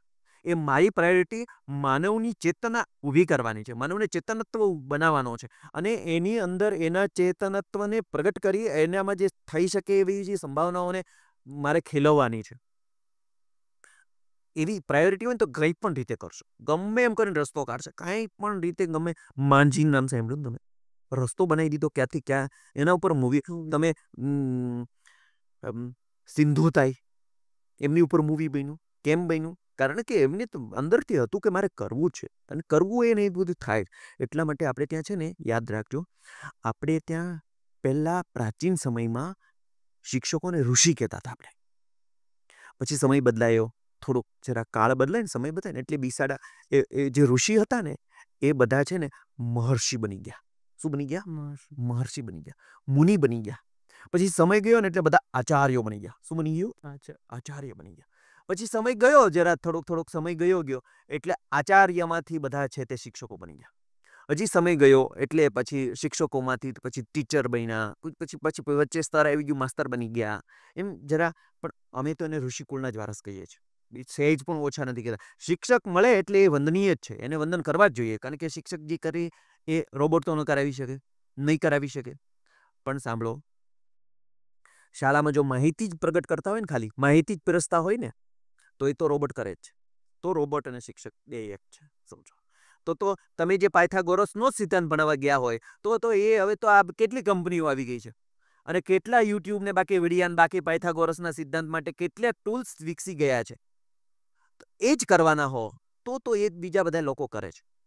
પણ માણસને બેઠો કરવાનો હોય, માણસમાં એક ચેતનત્વ કરવાનું હોય, માણસને જે વિદ્યા સુધી પહોંચાડવાનું છે ત્યાં પહોંચાડવાના હોય, એની અંદર એ માણસની અંદર જો તમારે ચરિત્ર નિર્માણ કરવું હોય, વ્યક્તિત્વ વિકાસ કરવો હોય, તો પછી તમારે આ કરવું જોશે. એનો અર્થ એવો નથી કે પેલું નથી કરવાનું, એ તો કરવું પડે. એ તો કારણ કે એ તો કામ પેલું સિલેબસમાં આવ્યું એટલે સિલેબસ તો પૂરો કરવો જ પડે. પણ ખાલી સિલેબસ પૂરો નથી કરવાનો. હું એમ કહું છું કે સિલેબસ પૂરો કરવો એટલું જ દાયિત્વ નથી એમ. હું તો એમ કહું છું કે 10% કામ છે માર્કશીટ બનાવીને સિલેબસ કરવું. એ સિવાય ઘણા કામો હોય છે જે વિદ્યાર્થીઓ સાથે કરવાના હોય છે. તમે પ્રવાસમાં જાઓ ત્યારે તમે રડારમાં હો છો, તો કેમ ખાઓ છો, કેમ ચાલો છો, શું બોલો છો, કોઈની ઠેકડી ઉડાડો છો કે કોઈની સાથે કેવો વ્યવહાર કરો છો, તમારું આચરણ કેવું છે, તો શું શીખે એનામાંથી. એટલા માટે જે ચાણક્યની જીવનમાંથી જે પસાર થાય ને, આખે જીવનમાંથી પસાર થઈ જાય એના, એ ચંદ્રગુપ્ત બને. એટલા માટે આપણે ત્યાં ઋષિમુનિઓ હતા ને, જે ખાઈ તમે કીધી ને, આ ખાઈ એવું છે કે એનામાંથી પસાર થાય ને, એ જે પ્રોસેસમાંથી પસાર થાય ને, એ પ્રોસેસમાંથી પસાર થાય એટલે આ છેલ્લે આવી પ્રોડક્ટ નીકળે. તમે શાળામાં જાઓ ને, એના પ્રિન્સિપાલ અથવા મેનેજિંગ ટ્રસ્ટીને પૂછવાનું કે આખરે તમારે ત્યાં શાળામાંથી ભણીને કેવા વિદ્યાર્થી બનાવવા માંગો છો. પછી એને બરાબર ઊંડાણમાં 4-5 પ્રશ્નો પૂછજો. પછી જોજો તમે, ખરેખર દ્રષ્ટિ જ નથી હોતી. અને ગણમાન્ય શાળાના આ હોર્ડિંગ્સ લાગ્યા ને, હોર્ડિંગ્સ, એની અંદર તમે કોઈ દિવસ એવું વાંચ્યું કે અમારું બાળક, અમે ગેરંટી આપીએ છીએ ભ્રષ્ટાચાર નહીં કરે. તમે જ્યારે જાઓ ત્યારે કહો કે ભાઈ મારે હું શાળા મૂકી જાઉં છું, પરંતુ જો કેળવણી આપવાની છે, કેળવણી છે અને કેળવણી જ કરવી છે, તો મારું બાળક ભ્રષ્ટાચાર નહીં કરે ત્યારે લખીને આપવું પડશે. એટલે આ જેટલા મોટા લોકો ભ્રષ્ટાચાર કરે છે ને કર્યા છે, એ જવાબદાર શાળા પણ છે એના માટે, એના શિક્ષકો પણ જવાબદાર છે. એનો વ્યવહાર વર્તનની અંદર શિક્ષકો પણ જવાબદાર છે. કારણ કે એ ન શીખવાય, એના એ રડારમાંથી એ પીરસી ન શીખ્યા. સમય મળ્યો ન મળ્યો, થયું ન થયું, કંઈ વાંધો નહીં. પણ હું તો એમ કહું, કોઈ શિક્ષકોને પૂછો ને, 5 લોકો અમને એવા બતાવો ને કે જેનું જીવન બહુ જોરદાર હોય. ચાલો તમારા 30 વર્ષની ઉંમરની અંદર તમે બનાવેલા 5 લોકો લાવો, ચાલો તમને પછી ખબર પરિણામ શું આવે જુઓ તમે. એના 5 કેવા નામ હોય છે લાવો તમે, અને પછી એને મળવા જાઓ તમે 5 લોકોને કે તમારી પ્રોડક્ટ કેવી છે એમ. તમે જ આમ પેલા ભૂંગળા પકડાઈ દીધા હોય હાથમાંથી, તમે જોજો એવોર્ડની અંદર આમ એવોર્ડ જ બતાવે. અરે ભાઈ, એ જે હાથમાં પકડ્યું 150 રૂપિયાની વસ્તુ છે. અને એ 150 રૂપિયાની વસ્તુથી એમને કંઈ ઈગો વધારી દીધો, બીજું કંઈ થયું નથી એની અંદર.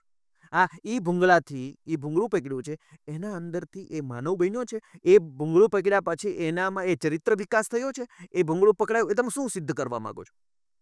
સારી તમે જોજો કોઈ પણ જગ્યાએ એના હોર્ડિંગ્સ વાંચો એટલે ખબર પડે. કોઈ ડૉક્ટરને ત્યાં જાઓ તો એ એવી જાહેરાત કરે છે કે અમારી અહીંયા એસી છે, અને એની જાહેરાતમાં જોજો અમારે ત્યાં એસી, એર કન્ડિશન રૂમ આવી જાહેરાત કરે. ડૉક્ટર એવી જાહેરાત કરે કે અમારે અહીંયા મોટી સોય છે, 150 રૂપિયાવાળી સોય વાપરીએ છીએ, ઇન્જેક્શન એના હથિયારો ને એના જે પેલા જે એ અમુક કંપની એવું કહે છે. આ જાહેરાતમાં એવું કહે છે કે અમારે ત્યાં આવી સુવિધા છે, આ છે, તે છે, આવું નથી, આમ છે. તમે એમ કહો ને કે 4 શિક્ષકો જે ચરિત્ર સંપન્ન છે, અમારે આવો ચાલો. એવું કેમ નથી લખતા?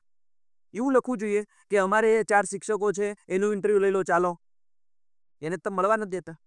એને મળવા દેવા જોઈએ. વાલીઓને એના પ્રશ્નો કરાવવા જોઈએ કે હા, તમે શું ખાઓ છો, ક્યારે ઉઠો છો, ક્યારે ધ્યાન કરો છો, કેટલું વાંચો છો, એ પ્રશ્ન ખરેખર તો એ કરાવવા જોઈએ. એ નથી તમે બતાવવા માંગતા. તમે કંઈક જુદું જ કરો છો. અને મોટા ભાગે બિચારા વિદ્યાસહાયકો હોય કે બધા પ્રવાસી શિક્ષકો હોય કે બીજા જે રાખેલા હોય, તમે કોઈ ડૉક્ટર બોર્ડ મારે કે 6 મહિના સુધી હું અહીંયા છું, તો કોઈ જશે ત્યાં? કોઈ ડૉક્ટર મારે છે એવું બોર્ડ કે 6 મહિના સુધી છું? અત્યારે તો એવું જ થાય છે. કયો શિક્ષક ક્યારેક ક્યાં ગયો હોય, શું થયું હોય, પરિચિત થયો હોય, ન થયો હોય, ત્યાં સુધીમાં તો એને ક્યાં બદલી થઈ ગઈ હોય, કયા જગ્યાએ હોય, કંઈ નક્કી જ ન હોય. પેશનથી જે શિક્ષક બન્યો ને, પેશનથી શિક્ષક તમને હસતો ન રહે, દેખાઈ જાય, પેશનથી શિક્ષક બનેલો છે, સાચી રીતે શિક્ષક બને. એને તમે મળો ને એટલે એમનું જે આભા મંડળ હોય, એમનો ઓરા હોય, એમનો વિચાર હોય, એમનું ચિંતન હોય, એમના પ્રયોગો હોય, તમને એમ લાગે કે ચાલો મારે 3 દિવસ આમની સાથે રહેવું છે. મને તમારે ભેગો ફેરવો, તમારે જ્યાં જવું તે હું આવીશ. પહેલો શિક્ષક મને તમને લાગે કે મારે 3 મિનિટ ઊભું નથી રહેવું, મને નહીં મારે હું કામ છે એમ કરીને તમે નીકળી. તમને એવું લાગે જ નહીં કે મારે કંઈક છે તે કરવું છે. આવા શિક્ષકો છે, આવા પ્રયોગો પણ છે. હવે ચોટીલા જઈએ ને ત્યાં વચ્ચે એક ઢેઢુકી કરીને એક ગામ આવે છે, ચૈતન્યભાઈ છે, તમે મળો, 30 વર્ષથી ચલાવે છે. અને આવો એક જાગતો શિક્ષક શું કરી શકે? શિક્ષક એને જ્યારે નદી શીખવાડી હોય ને ત્યારે શિક્ષકો નદી સત્ર કરે. એને જોજો એની શાળા છે, એ નદી ઉપર અહીંયા નદીએ લઈ જાય. નક્સલવાદ શીખવાડે ને તો બધા અહીંયા લઈ જાય, જંગલમાં લઈ જાય. હિંમત હોય તો તમારા બાળકોને મૂકો.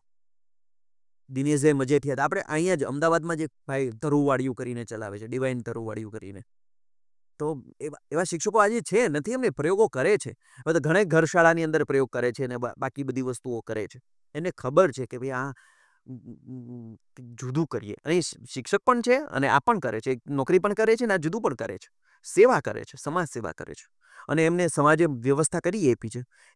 એમના પણ તમારે એમને બોલાવીને એ પણ આ છે તે કરવું જોઈએ. સર, આપણે હવે કોર્સની વાત ઉપર પાછા આવીએ. જે કોર્સને લગતી બાકીની જે ડિટેલ્સ છે, ફીસ વગેરે છે, શું ટાઈમિંગ હશે, ક્યાં જવાનું રહેશે, લોકેશન વગેરે, એ બધી વસ્તુ વિશે કહો. ગુજરાત યુનિવર્સિટીથી તો સૌ વાકેફ છે જ. અને આજે સ્થિતિ એવી છે ગુજરાત યુનિવર્સિટીની કે ભારતની જે સરકારી યુનિવર્સિટી છે એમાં ટોપ 10માં છે. અને બીજું હું તમને કહું કે ગુજરાત યુનિવર્સિટી નેકની અંદર A+ ગ્રેડ ધરાવે છે આજે. અને આજે એવા ભારતીય ચિંતન કહો અથવા તો આપણું જે મૂળ વસ્તુ કહો, ઇન્ડિયન કલ્ચર વગેરે બધી વસ્તુઓ, એની અંદર આજે ગુજરાત યુનિવર્સિટી ખૂબ કામ કરી રહી છે. સત્તામંડળના લોકો પણ, વાઇસ ચાન્સલર પણ, બાકી બધા જ લોકો, રજિસ્ટ્રાર, બાકી બધા લોકો.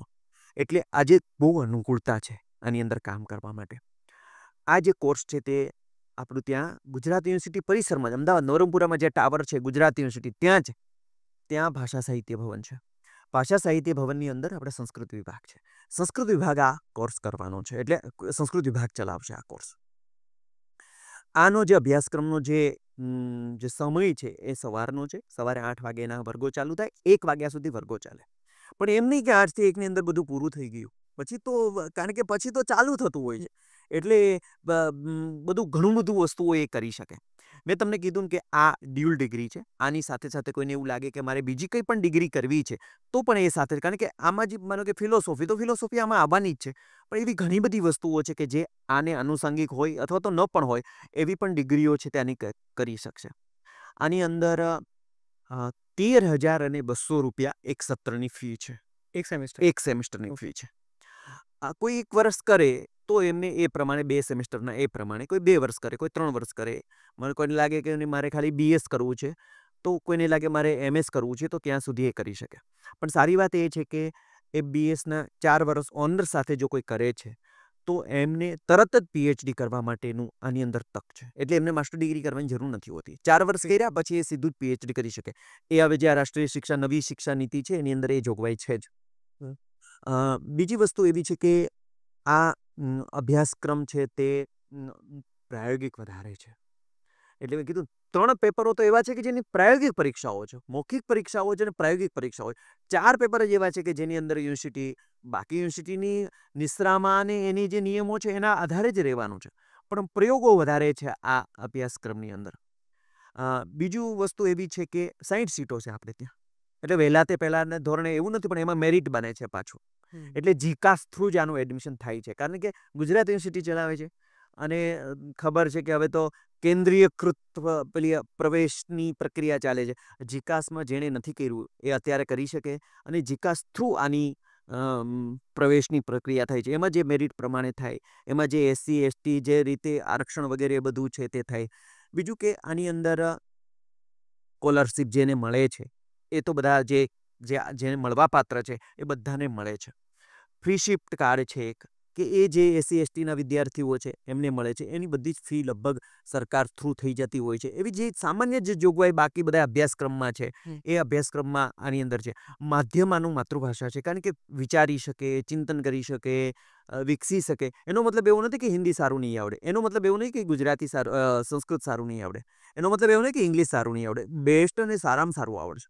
પણ જ્યાં વિકસવું છે, ચિંતન કરવું છે, એ વધારે સારી રીતે માતૃભાષામાં કરી શકે. એટલા માટે માધ્યમ આ રાખ્યું છે. પણ કોઈને એવું લાગે કે મારે ઉત્તરની ભાષા એટલે પેપરમાં એ જુદી ભાષામાં પણ લખવું છે, તો લખી શકે. એની અંદર એમની એ જોગવાઈ છે તે એ બધી વસ્તુઓ છે તે કરી શકે. આજે ઘણા વખત જે સામાન્ય માહિતી છે હોય છે તે આ મુખ્ય માહિતી છે. સર, મારે ખાલી આમાં એક મને પ્રશ્ન છે કે જે તમે કીધું એડમિશન જીકાસ થ્રુ થશે, રાઈટ? હવે તમે જેમ કીધું કે એની જોગવાઈ જે છે અનામતના આધારે કે પછી મેરિટના બેઝ ઉપર, સર આમાં એક તમને એવું નથી લાગતું કે ઘણા બધા જે બાળકો હશે કે જેને એવું બની શકે 12થમાં ઓછા આવ્યા હોય, 45 આવ્યા હોય, 50 આવ્યા હોય, એ લોકોને ચાન્સ નહીં મળે ચાહે એ ક્રાંતિ લાવવા માંગતા હોય, તો સર આ તમે ફ્યુચરમાં ઓવરકમ ના કરી શકો આ સ્ટેપ કોઈ રીતે? એ કરી શકાય, પણ અમે એક બીજું પણ કરવાના છીએ કે જે વિદ્યાર્થીઓ છે અને જેને એડમિશન લેવું છે, એ ભલે કોઈ પણ જગ્યાએ ગયા, કોઈ પણ જગ્યાએ ભણી રહ્યા છે, પણ આ વિદ્યાર્થીઓને આખરે કોઈ એવા કામ તો આપવા પડશે ને કે જે કરે. ભલે પ્રત્યેક સંપર્કમાં નથી, સમજો. બીજું શું છે કે હમણાં સરકાર આનું મેરિટ વગેરે સરકાર બનાવે છે. ઓકે. એટલે અને એ મેરિટના ધોરણે જ એને લેવાના હોય છે. પણ બિલકુલ અમારો સંપર્ક કરી શકે, જેને વિકસવું છે, એને કોઈ ભણતર સાથે કોઈ કંઈ નથી, કંઈ લેવા દેવા નથી. હું તો એમ કહું છું કે કંઈ ન ભણ્યા હોય, તો ઘણું બધું ભણી લીધું હોય, તો ઘણા બધા શિક્ષકો, એમને બિલકુલ ગુજરાત યુનિવર્સિટીમાં આવવું જોઈએ. રાષ્ટ્રીય શિક્ષા નીતિ એ જ કહે છે અમે બિલકુલ સામાજિક છીએ અને બિલકુલ એમને મદદ કરીશું. એ ધારશે, એને જે જોઈતી હશે એવી મદદ અમે એ છે તે કરીશું. અને અમે કહીએ છીએ કે એણે જે ધાર્યું હશે ને એનાથી અમે ઘણા આગળ અમારા કમિટમેન્ટ હશે અને ઘણું બધું અમે આપતા હશું. એટલે એવી કોઈ મર્યાદા નથી. બિલકુલ અમારો સંપર્ક કરી શકે અને આવી શકે. સર, તમે ભવિષ્યમાં કે પછી જ્યારે ત્યારે આને ઓનલાઈન માધ્યમ સાથે ઇન્ટિગ્રેટ કરવાનું વિચાર્યું છે? કારણ કે એનાથી મેં જે તમને વાત કરી, આ જે એડમિશનનો જે ક્રાઇટેરિયા છે એ ઓવરકમ થઈ જશે. જો કોઈ વ્યક્તિ હોય કે જેને આખો કોર્સ ઓનલાઈન કરવો હોય, તો પછી એને પેલી દોડમાં નહીં લાગવું પડે કે જે પહેલાં 60 છે એ જ સિલેક્ટ થશે, જે 70માં હશે એને ભણવા નહીં મળે આ કોર્સ, એમ. તો એવું વિચાર છે તમારો? અત્યારે ઓફલાઈન છે, પછી જેવી રીતે આગળ ટેકનોલોજી અને બાકી જો આપણને મદદ કરશે તો આપણે આગળ કરીશું. પણ જ્યારે માનવ સાથે, હૃદય સાથે અને ચેતન સાથે કામ કરવાનું હોય ત્યારે ઘણી બધી મર્યાદાઓ ઓનલાઈનની અંદર નડતી હોય છે. કારણ કે એમને જોવાનું, એમના ભાવ જોવાના, એમાં ઘણી વખત શું છે કે જે બોલે એ જ ન સાંભળવાનું હોય, જે ન બોલે એ પણ સાંભળવાનું હોય છે. આપણે તે કહેતા ને કે આવે એને મીઠો આવકારો આપજે, આપણે ગાતા હતા. અને એટલા માટે કે તું એને છે ને ઝાપા સુધી મૂકવા જજે. કેમ? કારણ કે જે માગવા આવ્યો હતો, જે સમસ્યા કહેવા એ જો ન કીધી હોય ને તો એ ઝાપે કહી દેશે કે યાર મારું કામ તો પત્યું નહીં, તો છેલ્લે કહેજે કંઈ બાકી તો નથી રહ્યું, કંઈ કહેવાનું તો નથી રહી જતું. ત્યારે બધું ઘણી વખત ન થઈ શકે. ફોનની અંદર ટેકનોલોજીમાં ઘણી બધી વસ્તુઓ ન થઈ શકે. માહિતીઓ પીરસી શકાય. અમે ઘણી બધી માહિતીઓ પીરસવાનો આની માધ્યમથી પ્રયાસ કરીશું. અને એકદમ મર્યાદા છે એવું પણ ન થઈ શકે કે આની અંદર જો અમે સંશોધન કરીશું, આગળ નીકળીશું અને વિકલ્પો ખુલશે પણ અને ભવિષ્યમાં વિચારીશું પણ. એટલે નથી થવાનું એવું પણ નથી. એટલે આનું વન એન્ડ ઓનલી સોલ્યુશન અત્યાર માટે એવું હોઈ શકે કે નંબર ઓફ સીટ્સ વધી જાય. હા. તો એ એક રીતે હેલ્પફુલ થાય છોકરાઓને, બાળકોને, એમને ઓપોર્ચ્યુનિટીઝ થોડી વધારે મળે. હા. પણ આ પોડકાસ્ટના સર અંત તરફ જો આપણે આગળ વધીએ તો હું તમને એક ફાઇનલ ક્વેશ્ચન પૂછવા માંગીશ કે તમારા મુજબ તમારા સ્વપ્નનું ભારત કેવું હોય? મારા સપનાનું ભારત, આ જે સમાજ રચના છે આપણી, જે પ્રાચીન ઋષિમુનિઓએ જોયેલી, અને જે ચરિત્ર નિર્માણ વાળો સમાજ, દૃષ્ટિ સંપન્ન સમાજ, અને ફરીથી જે પેલી આપણે તે કીધું વસુધૈવ કુટુંબકમ, આ ભાવ સાચી રીતે પ્રગટ થાય અને મારું અને તમારું એટલે જે એકત્વ ભાવ છે એની અંદર એ ફરીથી પ્રગટ થાય અને એની અંદર આ ફરીથી એક હું તું છું, તું હું છું, એ જે થાય તો ફરીથી મારા સપનાનું ભારત, જે મારા સપનાનું જે ભારત છે, બધા સર્જકો હોય, બધાની એક યાત્રા હોય, બધા લોકો કંઈક મથી રહ્યા હોય, કંઈક કંઈક કરવા માટે કંઈક વસ્તુ થઈ રહી હોય, બધાનો કંઈક ઉપયોગ હોય, બધા સમાજને ઉપયોગી થતા હોય અને ફરીથી એક સાચા અર્થમાં સહસર્જન થતું હોય. ઘણી વખત એકલું સર્જન થાય પણ સહસર્જન થતું હોય. આપણી જે પરિવાર મીમાંસા હતી, આપણી જે ભારતીય સંસ્કૃતિ છે એ ફરીથી છે જ જાગ્રત, પણ ફરીથી એકદમ સારી રીતે જાગ્રત થાય અને ભારત ખાલી શું કહેવાય ભૌતિક રીતે નહીં, પરંતુ એ વૈચારિક રીતે અને આધ્યાત્મિક રીતે ફરીથી વિકસે, સામાજિક રીતે વિકસે, તો ફરીથી એક રામ રાજ્ય છે તે ફરીથી પ્રગટ થાય. અને આવું થશે ને ત્યારે એ પછી કાપાકૂપી પાડવા પેલી એ બધું નહીં રહે. કારણ કે બધાને ખબર છે કે એ જુદી યાત્રામાં આવ્યો છે. મારી યાત્રામાં એને કોઈ લેવા દેવા નથી. આ સમજણ વિકસી જશે ત્યારે એ એમની યાત્રા કરે, હું મારી યાત્રા કરું અને બધા પોતપોતાની યાત્રાના મુસાફર છે, કોઈને કંઈ સાથે નથી લઈ જવાનું. જો આવું થશે ત્યારે ભારતની જે વિદ્યાઓ છે તે, ભારતનું જે જ્ઞાન છે તે આખા વિશ્વમાં પ્રગટ થશે. અને મારા સપનાનું ભારત કરતાં મારા સપનાનું વિશ્વ એવું જો બોલીએ, કારણ કે આપણે આખા વિશ્વમાં આ ચેપ લગાડવો છે. એટલા માટે ફરીથી વસુધૈવ કુટુંબકમ જે આપણી ભાવના છે એ જ આપણું ધ્યેય રહેવું જોઈએ. મનોમંથનના પ્લેટફોર્મ ઉપર સર તમે એક મોહિમ વિશે તમારી ચર્ચા કરી અને અમે એ આશા રાખીએ છીએ કે આ પ્લેટફોર્મ જેટલું બને એટલી તમારી સહાયતા કરે આ મોહિમને લઈને, આ વિચારનો પ્રચાર પ્રસાર થાય. અને સર સંવાદ કરવા બદલ તમારો ખૂબ ખૂબ આભાર. ધન્યવાદ. તમે પણ મને આ પ્લેટફોર્મ આપ્યું અને આ જે તમે મને આવકાર્યો અને જે મન મૂકીને જે વાત કરીને, મનોમંથન નામ જ એટલે રાખેલું છે, મન મંથન થયું. તમારો પણ ખૂબ ખૂબ આભાર. ધન્યવાદ.